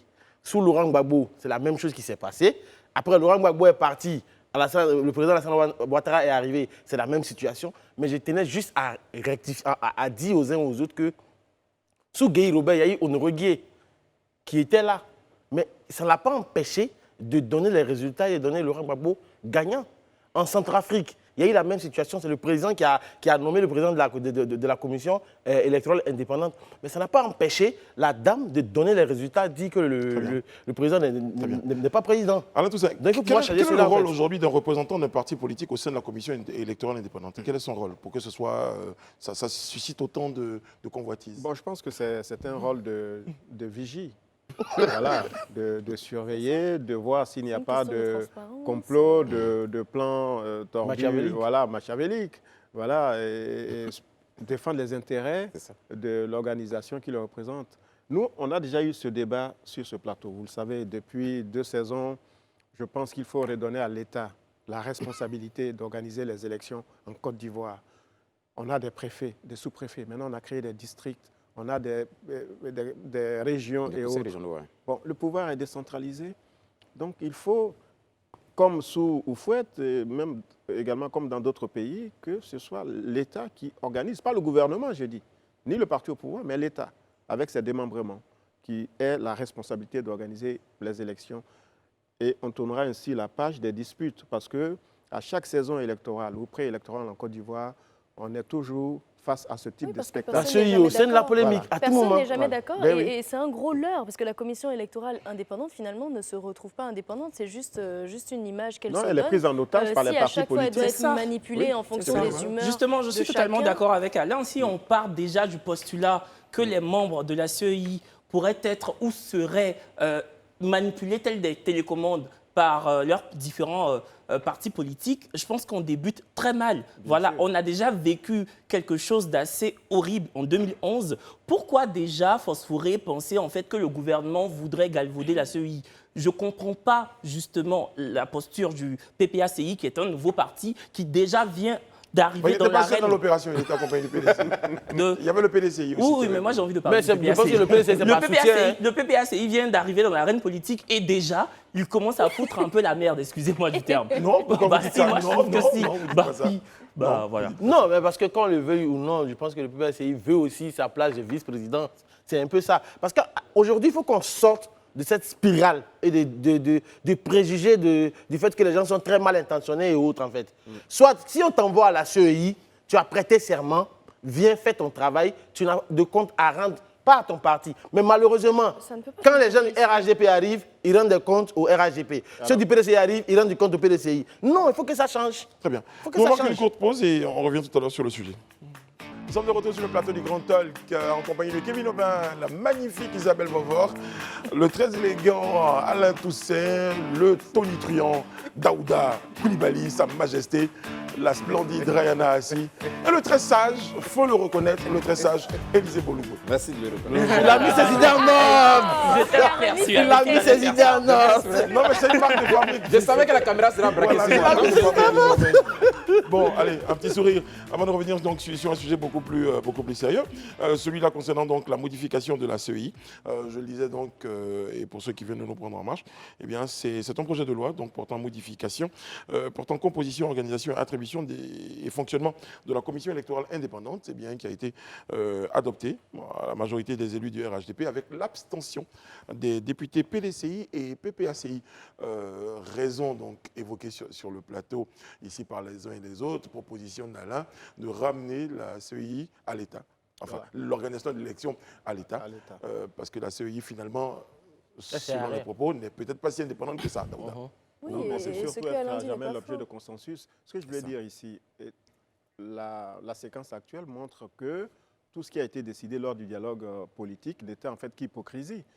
Élysée, à l'époque, quand on parlait des résolutions, on nous disait d'être optimiste, d'être ivoiro-optimiste et non pas ivoiro-pessimiste. Je le maintiens. Et effectivement, les débats ont été houleux. Mais quelques mois plus tard, vous voyez, à l'époque, on disait attention, quand il s'agira de parler des questions électorales, vous verrez alors la vraie nature de ceux qui étaient en conclave à la primature en train de parler de la Côte d'Ivoire. Donc, la question électorale reste le principal, comme on dit, talon d'Achille de notre vie politique, voilà, démocratie en Côte d'Ivoire. Et seul l'État peut y apporter une réponse définitive afin que les partis politiques, lorsqu'ils sont sollicités, viennent justement seulement parler de leur programme. Très bien. L'organisation de l'élection doit être l'affaire de l'État. Alors justement, cette abstention du PDCI et du PPACI, quelles conséquences? Aucune conséquence. La politique Ouais, de la parce que de toute chaise vide, façon, on a toujours vu que ça ne je veux marchait dire, pas. ça n'aboutissait à rien. Mais du Isabelle, tout. même s'ils C'est-à-dire- votaient, ils n'allaient pas gagner, quoi. Non, même s'ils votaient, mais au moins ils auraient marqué leur position, c'est-à-dire qu'ils votent contre plutôt que de s'abstenir. Ils le Non, font je à veux chaque dire, fois, donc ils ont on a voté l'impression, contre. on a l'impression qu'on est face en fait à une opposition Ils ont voté qui contre. fait un peu. Non, ils ont fait abstention. Ils n'ont pas voté. Qui fait un C'est peu, une forme de boycott. excusez-moi du terme, mais bébé gâté, quoi. Voilà, ils n'ont pas quelque chose, bon, ok, moi je participe pas, je me mêle pas de ce qui se Non, passe. peut-être que Alors cette qu'ils auraient abstention-là pu- voulait également décrier une forme de Non, en fait, l'idée, c'est désaccord. mais leur voter façon, contre c'est leur aussi. façon à eux, en fait, de dire... De marquer on le est- coup. De marquer le coup. On n'est pas d'accord, donc on ne vote pas. Parce que ce que vous faites, c'est un forcing que vous faites. Mais moi, personnellement, pour moi, de mon point de vue, ce n'était pas nécessaire. Bah oui. Il fallait voter simplement. Très bien, on a compris votre point de vue, Daouda. Je vous promets qu'on a compris votre point de vue. Bon, je pense aussi qu'il faut reconnaître au PPACI, au PDCI, en tout cas à l'opposition, son droit de ne pas prendre, de s'abstenir d'une élection qu'elle ne juge pas nécessaire d'y prendre part. C'est son droit le plus absolu. Et je pense que c'est en le faisant aussi, c'est une manière d'attirer l'attention. Ouais. Vous savez que tout ce qui concerne, comme Alain le disait, la question électorale en Côte d'Ivoire ici, on a toujours eu des lois, mais ça s'est toujours terminé par des négociations. Donc, peut-être que c'est vers cette voie qu'on est en train de partir encore. C'est-à-dire qu'on va finir de discuter, on va regarder la loi et puis on va dire, OK, c'est vrai, hein, il y a la loi, mais vraiment, pour la paix sociale, mettons la loi de côté, essayons de voir comment on va s'entendre. Ça a toujours été ainsi, Mais en ça, fait. moi, je ne suis pas d'accord avec. Non, moi, Non, je je suis ne suis pas d'accord avec. Non, mais laissez terminer déjà. Laissez terminer, vous avez donné Mais votre point en de vue. l'expliquant, est-ce que je suis en train de vous dire que je suis d'accord avec? Je suis en train de vous donner une analyse. analyse. Je suis en train de faire une analyse. Je suis en train de vous faire une analyse sur la base. Je suis en train de... La réaction je suis en train de des faire... gens, c'est ce que tu veux dire là. J'espère qu'ils vont Je pas suis en les train de faire ça. faire une Oui, analyse, c'est ça. mais qui tire son essence de l'habitude qui se produit ici en Côte d'Ivoire. Je ne le dis pas parce que j'ai envie de le dire, je convoque des faits qui sont des factuels. Voilà, on a toujours été dans une situation où, quand on est devant la loi, je vais même prendre juste la question de la parité, bon, pas la parité, la question du genre. On a dit les partis politiques, les candidats là, aux différents postes dans les partis politiques, là, ils doivent avoir 30% de femmes. Mais les dernières élections, il n'y a même aucun parti n'a envoyé les 30% de femmes. Ils se sont attendus, ils se sont assis. Ils ont fait un conciliabule. Ils ont décidé que cette loi, on la met de côté. Ils ont envoyé les candidats qu'ils voulaient. Il n'y a jamais les 30% de femmes, mais aucun ne s'est opposé à cela. Et c'est ce à quoi on assiste. C'est-à-dire quand ils s'asseyent un moment, ils voient leur intérêt commun, on regarde la loi, on la met de côté, on dit de toute façon la loi, là, c'est pour ne pas qu'il y ait palabre, non. Nous, on ne veut pas palabre, on va trouver un consensus et puis on va essayer d'avancer. Et c'est vers ça qu'on est en train de tendre. Vous verrez que dans les jours à venir, il y aura des échanges, des discussions, des réunions pour voir comment est-ce qu'on peut apaiser la situation et aller à des élections avec un consensus. La première, c'était l'analyse. Là, vous évoluez dans la prophétie.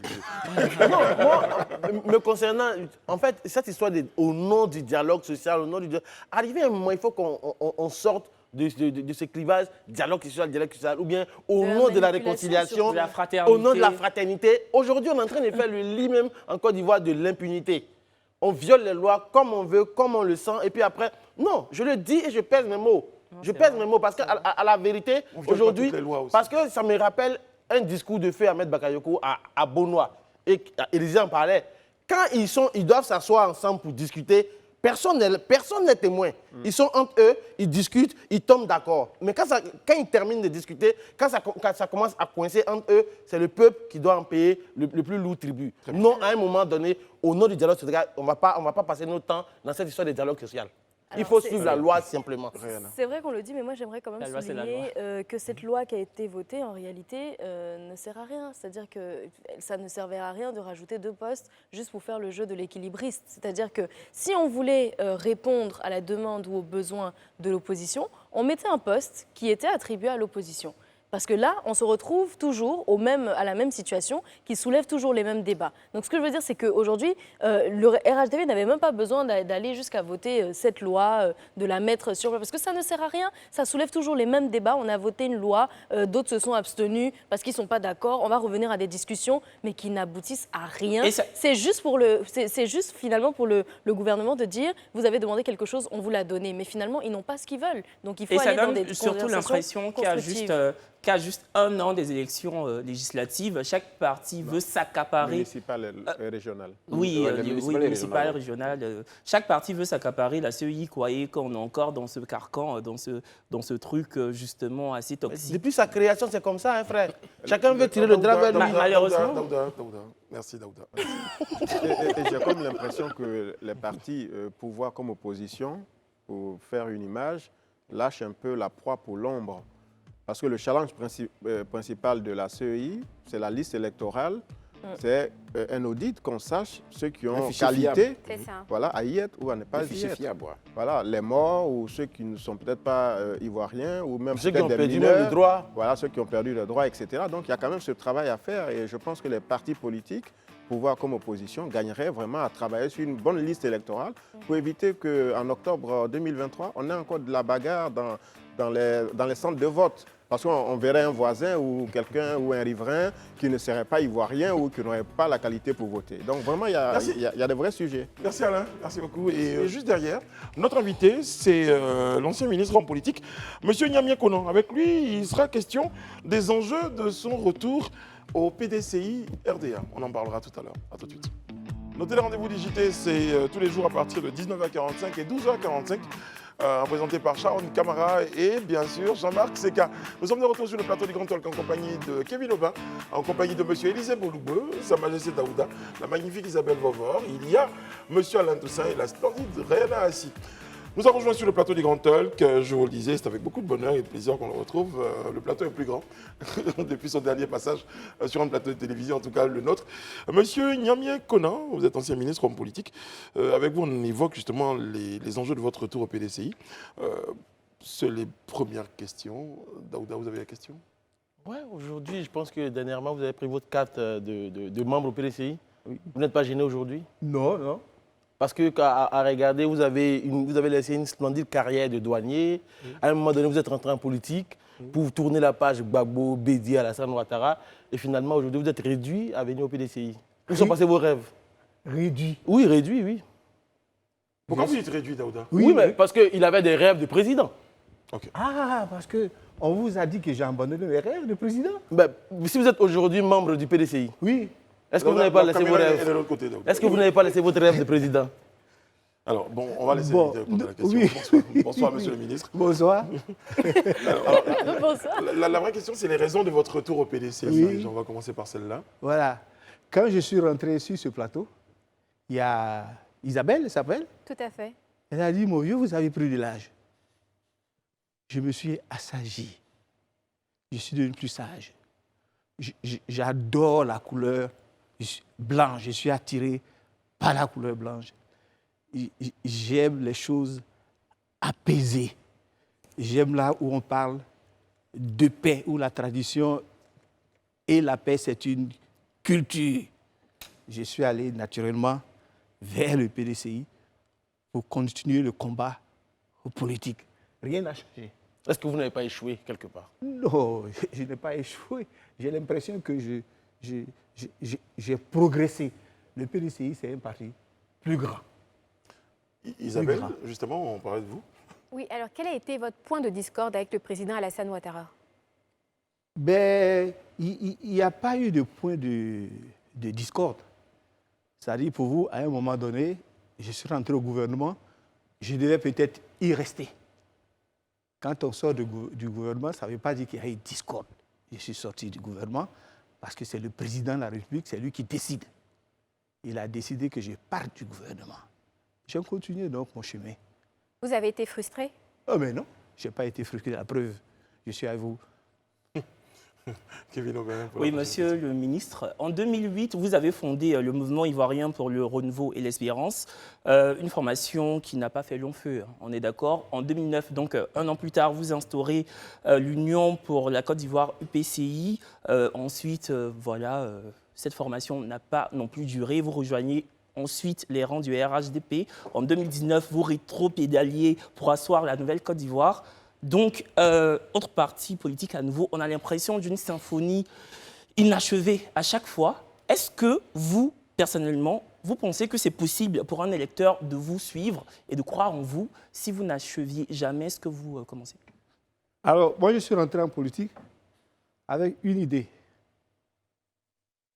Servir mon pays comme si l'on rendait un culte à Dieu. C'est la première phrase que j'ai écrite quand je suis rentré en politique. Et cette phrase-là, ce principe, je le maintiens toujours. Alors, il semble que lorsque certaines personnes changent de parti politique ou créent de nouveaux partis politiques, ça se remarque. Certains, d'autres non. Mais 2-3 fois, c'est beaucoup quand même. Laissez-moi terminer. Vous aurez remarqué que certains sont partis du PDCI, ils sont venus au RDR, ils ont fait un peu de PDCI, RDR, aujourd'hui ils sont au RHDP, sans que ça ne dérange personne. Je ne suis pas sûr que j'ai fait autant. Donc, tout le monde change. La politique, ce n'est pas un truc linéaire, ce n'est pas figé, on évolue. Vous n'avez pas créé le parti, vous en avez créé, vous avez pris des gens avec vous en fait. Oui, mais il faut créer. C'est une bonne chose de créer que de suivre. C'est une meilleure chose de créer que de suivre. Moi, j'ai créé. Alors, si vous voulez l'histoire, on a créé un mouvement qui s'appelle le MIR. On nous a dit, vous ne pouvez pas passer à Live TV si vous n'êtes pas parti politique. Live TV n'existe pas. N'existait pas à cette époque. C'était la RTI. On a donc créé. Vous avez compris. Je n'avais pas compris. Hein. Ah, moi non plus, parce qu'ici, on n'est pas comme ça. Ouais. C'est la télé sans filtre. Oui, la télé sans filtre. On donne la parole à tout le monde. D'accord. Alors, on a créé l'Union pour la Côte d'Ivoire, comme vous avez dit. On a créé l'Union pour la Côte d'Ivoire. On est rentré avec l'Union pour la Côte d'Ivoire au RHDP. On est allé aux élections. On a eu des députés. Les dirigeants du RHDP ont estimé qu'un petit parti comme l'UPC ne méritait pas d'avoir d'autres députés qu'un seul. C'est sur ça qu'il y a eu le désaccord. Ils ont pris les députés. Vous savez que le RHDP prend tous les Ivoiriens pour eux des estomacs. Donc, ils ont donné de l'argent et les gens sont partis. Ils sont partis et avec l'UPC. Ce n'est pas le seul. Comment on appelle, FPI a été... On a essayé, le PDCI même, ils ont essayé, le PIT, le MFA, ils ont essayé, ils vandalisent tout. Ils sont partis, je ne pouvais pas rester dans la bagarre des partis politiques, c'est à moi, c'est pas à toi. J'ai créé la Nouvelle Côte d'Ivoire. On a fait du chemin, on a mis du temps à avoir un récépissé, on a eu.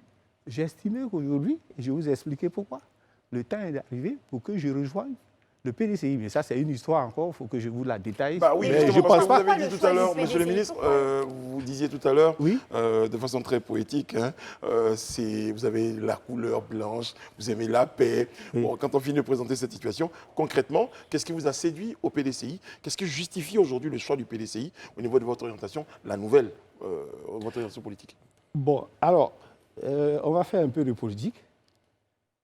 En Côte d'Ivoire ici, il semble que M. Alassane Ouattara, il faut le citer, ne veut pas plus de... En vérité, il ne veut pas plus de 2 partis politiques. Vous avez dit il semble. Oui. Mais je crois qu'il me comprend. Voilà. Il ne me démentira pas. Il veut une droite et une gauche. Vous avez vu les dernières élections? Sur 44 candidats, j'étais ici sur ce plateau, on n'en a retenu que 4. On savait bien qu'en retenant 4 sur 44, on aurait eu 2. Bon, on en a eu 2, vous connaissez l'histoire. En fait, il ne veut pas plus de 2 partis, il a dit, il veut droite et gauche. Quand j'ai dit il semble, c'est parce qu'il n'a pas dit devant vous, il a dit devant moi. Donc, il a dit devant vous. Voilà, c'est ça. Il veut 2, droite et une gauche. Donc, il faut l'accompagner de la droite et de la gauche. Je suis au PDCI pour ça. Aussi. Honorable, je comprends et je respecte vos choix. Merci. Par contre, un homme politique, c'est un homme qui a une image, c'est un homme qui véhicule des valeurs. Oui. Est-ce que vous ne pensez pas qu'à être aussi instable dans votre parcours politique, finalement vos valeurs se voient effacées ou floutées? D'accord. Comme vous êtes une femme, je ne vais pas vous répondre sur la fidélité, l'image qui doit rester telle qu'elle est. Oui. Mais je viens de vous dire qu'il y a tellement d'hommes politiques qui ont changé de parti politique en Côte d'Ivoire sans que ça se remarque. Mais vous, ça se remarque fortement. Oui. Pourquoi? Parce que j'ai des valeurs. Qui sont les bonnes, à votre avis? Ah oui, parce que les gens ne s'attendaient pas à ce que moi aussi je change. Mais je ne change pas pour les mêmes raisons. Donc, mais attention, le problème souvent ne se trouve pas chez les hommes politiques, mais se trouve chez les électeurs. Absolument. Mais vous n'avez pas oublié donc, vos ambitions pour être président de la République en Côte d'Ivoire. Oui. Est-ce que vous pensez que le PDCI va vous adouber comme candidat en 2025? Pour le moment, je ne pense pas. Je suis à l'OPDCI, j'ai déclaré une chose. Je suis venu pour que le PDCI gagne. C'est quoi le prochain challenge? Je suis député. Je suis député, donc d'une circonscription électorale, une sous-préfecture. La prochaine étape, c'est la région. Je veux que le PDCI gagne dans la région régional. du Béguin. Il y a plusieurs postes. Donc vous êtes le nouveau Mangwa Jacques. Vous pouvez me comparer à Mangwa Jacques. On n'a pas le même parcours. Ah, mais c'est lui On qui n'a pas était- les mêmes idées. mais c'est lui qui était le gros cas du PDCI là-bas. Oui, Vous le mais remplacez après- aujourd'hui. Après, en Côte d'Ivoire, vous comparez tout le monde. Non, On on n'a compare le même pas. tout le monde. Mais pourquoi vous Très dites bien. je suis le nouveau Magua Jacques? Non, mais Mais si vous n'êtes pas d'accord, C'est des monsieur, ambitions même pas personnelles. l'ancien, le d'accord, nouveau. mais si vous n'êtes pas d'accord avec, on a bien compris hein, que vous Oui. n'acceptez pas la comparaison. Oui. On va passer à autre chose. Voilà, il faut qu'on passe à autre chose. Parce que j'ai l'impression que oui, pourquoi vous avez changé, Alors, pourquoi vous avez- Il y a tellement de gens qui changent. Très bien. Hein, Madame- les idées, voilà, la Côte on va en d'Ivoire, parler, qu'est-ce que ça va devenir ça- Monsieur le député, Oui. parlons de choses récentes. Vous êtes à l'Assemblée nationale. Oui. Le PDCI et le PPACI ont dit non Oui. à la modification de la loi sur la CEI. Oui. Est-ce que vous pouvez nous donner les raisons? Les raisons? Bon, pour le PDCI, je peux vous donner les raisons. Pour le PPACI, je n'ai absolument rien compris. Le PPACI dit on va laisser la porte ouverte au prochain dialogue politique. En attendant, je m'abstiens. Ça, il faut être dans les bois sacrés pour savoir qu'est-ce qui s'est passé. Pour qu'on attende encore le 6e, alors qu'on sait, pour avoir le 5e, le temps qu'on a mis et on connaît les résultats. Pour le PDCI, c'est plus cohérent. Le PDCI estime qu'en l'État, la CEI ne peut pas garantir des élections justes et transparentes. Donc, il vote contre cette loi. Le PDCI a voté contre. C'est contre une abstention. Non, le PPACI, abstention. Et le PDCI contre. Et le PDCI a voté contre, a appelé à ne pas voter. Et que voudrait exactement le PDCI concernant ce qui concerne la CEI? Elle a en dénoncé, fait. mais qu'est-ce qu'elle propose par Ouais, exemple qu'est-ce qu'elle propose? Qu'est-ce Ben, qui serait son idéal? Le PDCI propose une CEI plus consensuelle. Ça veut dire? Toujours une CEI, Oui. finalement. Oui. D'accord. Il faut une commission électorale. Mais le PDCI veut s'assurer que quelle commission électorale est indépendante. Le mot n'est pas fortuit. Là, dans la CEI actuelle, on est représenté. C'est-à-dire la représentation ne garantit pas l'indépendance. Même pas l'équilibre. Mais cette suspicion n'est pas nouvelle. Vous savez que sous les régimes qui ont gouverné la Côte d'Ivoire depuis 93 ou 90, la question de la commission électorale s'est toujours posée. Avant, c'était le ministère de l'Intérieur, sous le parti unique du PDCI. Pourquoi ne pas revenir à l'ancienne formule? Pourquoi ne pas donner l'organisation de l'État au ministère de l'Intérieur? Vous avez dit c'était comme ça avant? Oui. Ça a toujours été comme ça après, c'est ça? Si j'ai bien Non, compris. en tout cas, pendant 30 ans, c'était comme ça. Oui. Et puis, bon, c'est l'État qui finance, c'est lui qui doit organiser. Pour mettre fin à ces palabres de chiffonnier, est-ce qu'il ne faut pas redonner à l'État cette responsabilité? Oui, pour le moment, non seulement la confiance n'existe pas, mais vous aurez constaté entre-temps que les choses étaient comme ça. Et à chaque élection, il y a des morts. Donc il faut changer. Puisqu'à chaque élection, on échoue et il y a des morts. Donc il faut apporter quelque chose pour qu'il n'y ait pas de morts. Voilà. Mais là, on n'est pas parti pour changer. Mais pour le moment, le PDCI s'est abstenu. PPACI espère que notre dialogue politique va apporter les changements escomptés. On en est là. Très bien. Au moins, le message, le RHDP l'a reçu pour dire que cette fois-ci, ils ne sont pas d'accord. D'accord. Ok, bon, en dehors de la CEI, qui constitue l'éternel, qui cristallise les éternelles divisions au sein des partis politiques, vous avez déposé vos valises au PDCI, qui est aujourd'hui dans l'opposition. Qu'est-ce que, concrètement, vous reprochez ou vous pensez n'est pas fait concernant la gestion de l'État par le régime de Ouattara, qui vous a poussé à penser que ceci pourrait être fait avec le PDCI? D'abord, monsieur... Élisée Bologo. Élisée Bologo. Monsieur Élisée. Ouais. Alors, vous aurez remarqué qu'avant que j'aille au PDCI, j'étais quand même dans l'opposition. J'avais un parti politique, on vient d'en parler. Ça veut dire que je n'étais pas d'accord avant. Donc, vous me demandez pourquoi je ne suis pas d'accord. C'est ça? C'est ça. Voilà, pourquoi je n'ai jamais été d'accord. C'est ça. Alors, je disais, ce n'est pas ici, je crois que c'est à la maison du PDCI. Prenons le cacao. Je commence toujours par là, parce que mes parents sont planteurs. Prenons le cacao. Le président de la République est venu plusieurs fois sur un plateau de télévision, regardant les Ivoiriens droit dans les yeux. Il dit, les producteurs de cacao n'ont que 6% de la chaîne de valeur. Ce qui fait 1 000 francs le kilo. Pour les paysans, même pas.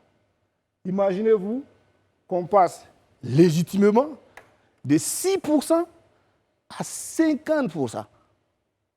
Pour la Côte d'Ivoire, ça fait chaque année 20 000 milliards. Pour une seule année, on peut se passer... 2 fois le budget de l'État, en fait. Ouais. 20 000 milliards. Pour une seule année, on peut se passer du stock actuel de la dette. Intérêt compris. Une seule année. Une seule spéculation. C'est-à-dire, pensez même pas d'anacarde, pensez pas de palmier à huile. L'or, il y en a en veux-tu, en voilà, dans toute la Côte d'Ivoire. Non. Donc là, vous avez dit, là, vous avez dit, on peut passer. Peut-être la question que c'est comment? Comment? Comment on passe? Comment on passe? Oui. Oh. Ce plateau, même, je ne sais pas, ce studio serait peut-être trop limité pour en parler. Si vous donnez un espace. Mais je dis, à partir du moment où on le sait, c'est le travail qu'il y a à faire. On ne se pose même pas la question de savoir comment. C'est le travail qu'on a à faire. Ce n'est pas autre chose. Je crois qu'il y a quand même la volonté au niveau de l'État de vouloir passer, à moins que ce que vous êtes en train de dire, c'est que... Non, parce que si vous avez la volonté, mais que vous ne faites rien pendant 12 ans, il n'y a que des journalistes comme vous pour croire que cette personne a la volonté. Oui, mais il ne suffit pas juste de dire également que nous, les journalistes comme nous, d'imaginer qu'on peut estimer qu'on peut passer de 2 à 5. Des opposants comme vous ne donnent jamais de solution. Vous avez estimé qu'il y a un plateau qui va être... Vous estimez qu'il y a des propositions. Attendez. Oui, on va dire. Non, cette fois-ci, ça ne sera pas comme ça. C'est moi qui vais dicter le tempo. Regardez les images que vous affichez. Regardez les images que vous affichez. C'est du cacao.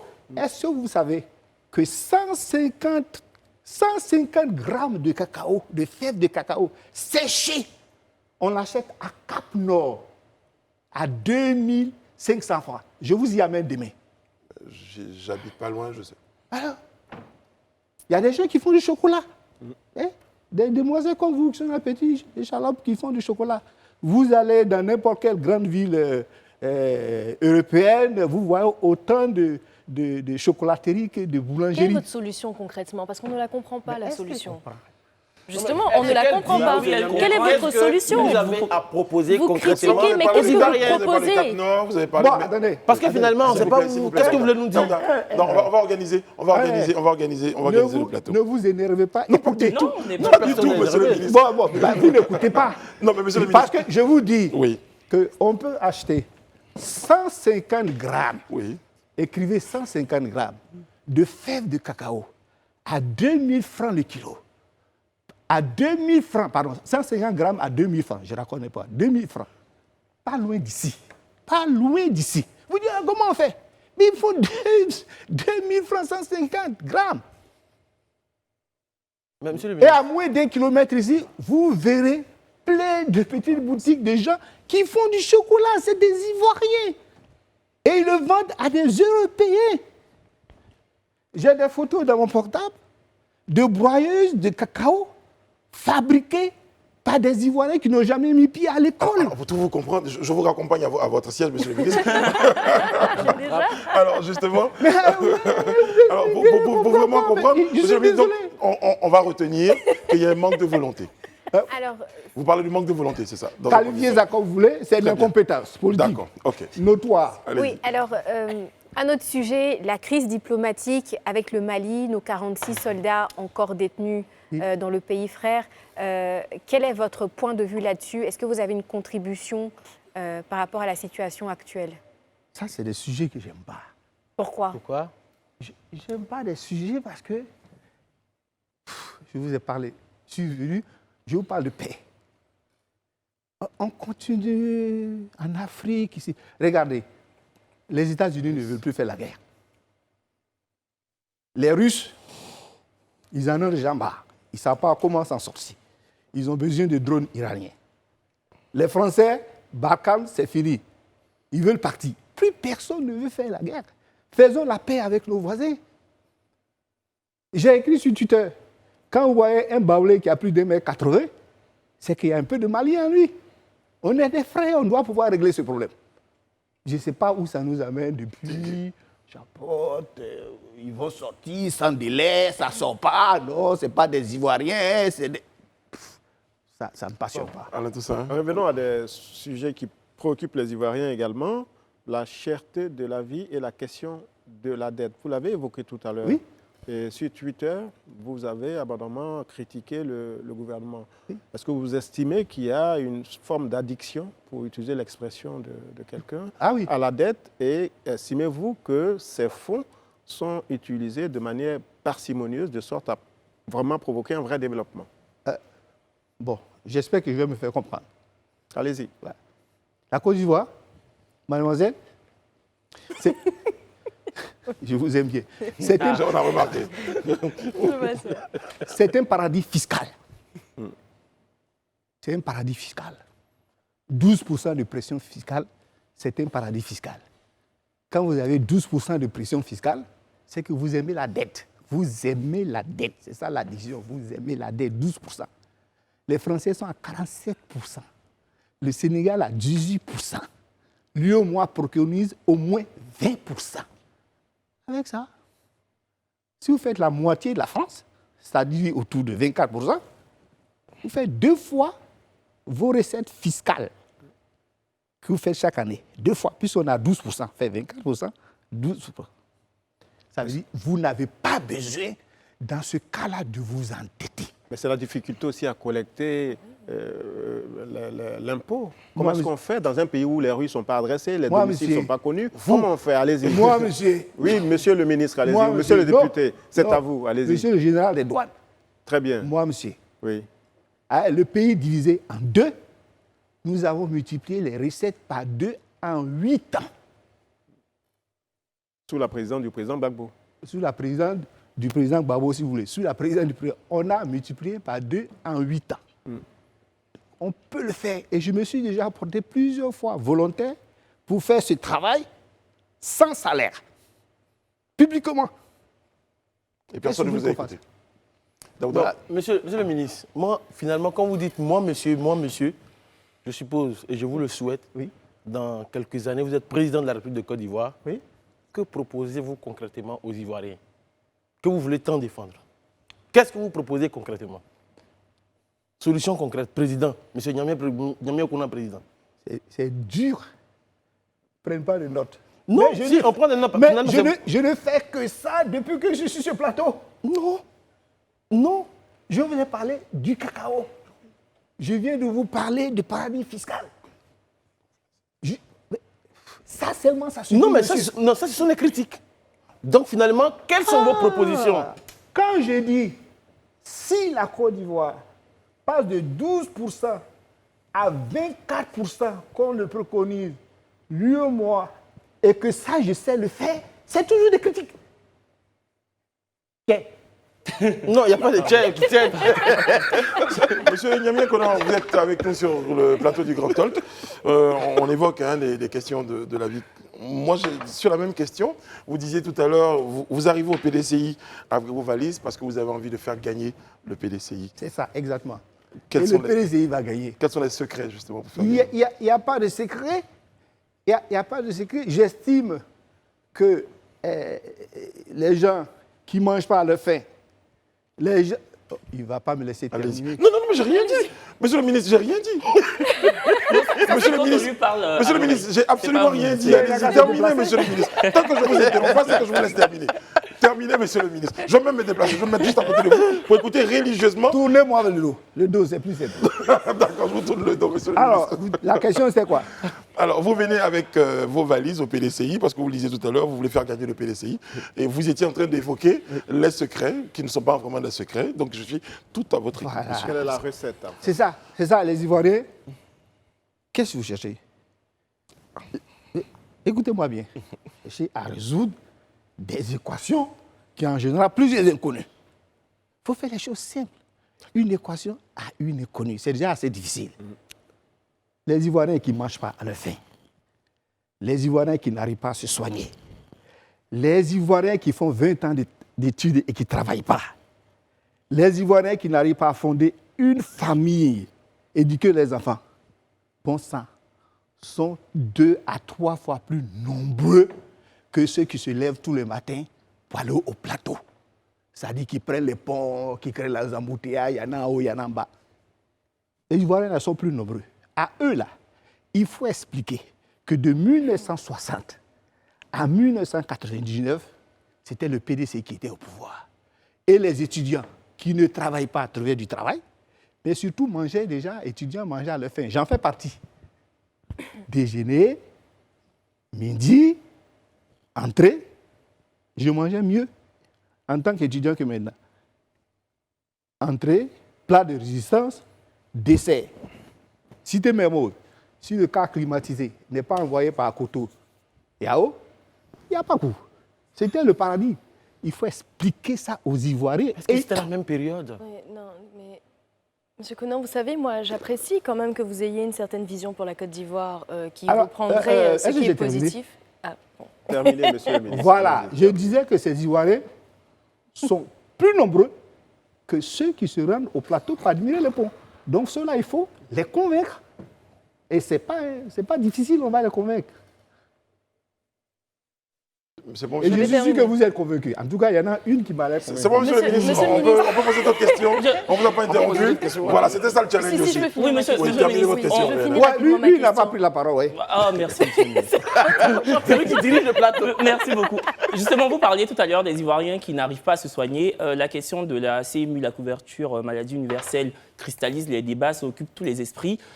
Certains pensent que c'est inutile, voilà, hygromèlent en affirmant que c'est inutile. D'ailleurs, un député du PDCI, Jean-Louis Billon, l'a dit au Parlement. D'autres l'a dit sur vos plateaux. Au Parlement également. D'autres infusent l'idée de la patience en nous demandant de patienter, de laisser le gouvernement bien ficeler cette couverture-là. Est-ce que vous, personnellement, vous avez souscrit à la CMU et quel serait votre retour d'expérience sur cette couverture de maladie? Bon, j'ai un défaut. J'ai souscrit, mais je ne vais jamais utiliser. Pourquoi? C'est un défaut. Non, je suis négligent. Je vais toujours aller... Mais moi, ce que je reproche au gouvernement, pas celui-là précisément, à tous les gouvernements, parce que ce que je critique en général, c'est... Les gens ont l'impression que je critique ce régime-là. Je critique le système. Et j'en ai même fait partie du système. Je critique le système. Il faut que le système change. À chaque fois que le gouvernement prendra des initiatives, je vais adopter le principe de la patience pour voir ce que ça va donner. Je ne vais pas juger aussitôt. Donc, sur ce dossier, j'attends. Si ce n'est pas bon, on le saura très vite. Très bien. Monsieur le ministre, votre passage sur ce plateau nous montre que vous avez une vision très claire, vous avez des solutions très claires à certaines questions, mais finalement, quand vous arrivez, si vous permettez, quand vous arrivez au PDCI, quand vous décidez de rejoindre le PDCI, qui est un parti qui est connu pour en ce moment être un tant soit peu fragilisé par des querelles internes, qui n'arrive même pas finalement à régler ses problèmes internes, pour parler des problèmes de la Côte d'Ivoire, est-ce que vous pensez que votre vision va pouvoir être matérialisée par un passage au PDCI? C'est pour ça que je suis là. C'est à cause de ces problèmes internes que je suis là. Vous n'avez pas compris? Je serais venu plus tôt. Il n'y aurait pas eu ces problèmes. Je ne sais pas. Mais je viens maintenant pour régler ces problèmes. Et comment vous entrevoyez aujourd'hui votre carrière politique dans quelques années? Et vous-même, comment vous l'entrevoyez? Moi, je ne suis pas politicien. Et vous, comment vous entrevoyez cela? Alors, je vous raconte l'histoire. J'ai fait 7 ans. Vous dites qu'on ne prend pas des notes, je vais prendre des notes. Oui, 7 ans, oui, allons-y. Caméra, Oui, 7 ans. 7 ans, directeur général des douanes. DG des douanes. 5 ans, 5 ans. ministre, Ministre. président de parti politique. 5 ans encore ou bien il y a une autre année. Hein. Vous allez poser des questions que vous comprenez. Oui, justement, c'est pourquoi que je vais prendre note justement. Donc allons-y. Allons-y, allons-y. Je vous ai dit que j'ai créé. 5 ans, vous avez dit 5 ans. Je suis rentré en politique en Donc vous avez dit 2008. 5 ans ministre. Après ça 5 ans ministre. Oui, c'est ce que vous avez dit. Alors ensuite, non, vous voulez que je récapitule? Non, mais s'il vous plaît, on va essayer d'avancer dans le débat. Monsieur Niamey, vous êtes membre d'un parti important. Et en 2023, il y a des élections locales, régionales et autres. Comment le PDCI compte-t-il ravir le maximum de sièges? Et quelle est la stratégie de ce parti? Ah, lui, c'est mon ami. Je l'ai dit. Je viens de dire à l'instant. Redites-le. Je le dis. Merci. Que pour moi, il y a au moins 80% de gens qui sont laissés pour compte sur le trottoir. Il faut leur parler. Il faut leur dire que le PDCI a fait 40 ans au pouvoir et au temps du PDCI, ce n'était pas comme ça. Juste à ceux qui retiennent ça. C'est comme ça qu'on va s'y prendre. Mais la conjoncture a changé depuis les années. Vous avez dit, j'ai changé quand je suis rentré ici. Tout change. Tout change. Le cacao ne coûtait pas ce prix. Mais justement, comme ça a changé, pourquoi on nous Pourquoi ramène s'adosser au passé l'idée? C'est peut-être ça que les gens ont besoin de comprendre. Quelle idée? Vous disiez tout à l'heure qu'au temps du PDCI, il y a de nombreuses années en arrière, les choses n'étaient pas comme elles sont aujourd'hui. Oui. Et donc aujourd'hui, la solution que vous proposez, c'est de dire aux gens, pensez à comment le PDCI gérait avant. Oui. Donc aujourd'hui, peut-être que ce qu'il faut expliquer aux gens, c'est pourquoi vous avez cette vision-là de ça. Oui. C'est pour ça que je vous ai dit, il nous faut un plateau plus grand. Parce qu'au temps là, il n'y avait que des colons. Aujourd'hui, à la place de ces colons, vous avez des milliers d'ingénieurs ivoiriens. Il y a de richesses que d'hommes. On n'a plus de ressources qu'avant, etc.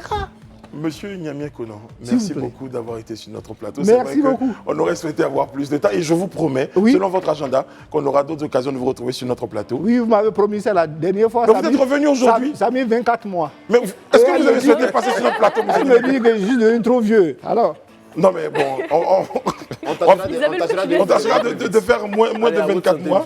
Merci beaucoup, monsieur le ministre, d'avoir été sur notre plateau. Je me suis fait des copains. Ben oui, bien sûr. Donc on va... Et une copine. Ça a été vraiment honneur de vous avoir à nos côtés, monsieur le ministre. On va regarder cette caméra-là pour dire aux Ivoiriens. Rendez-vous très bientôt, certainement avec monsieur le ministre. Et que Dieu veille sur vous, que Dieu veille sur la Côte d'Ivoire. Merci beaucoup, monsieur le ministre. Merci beaucoup.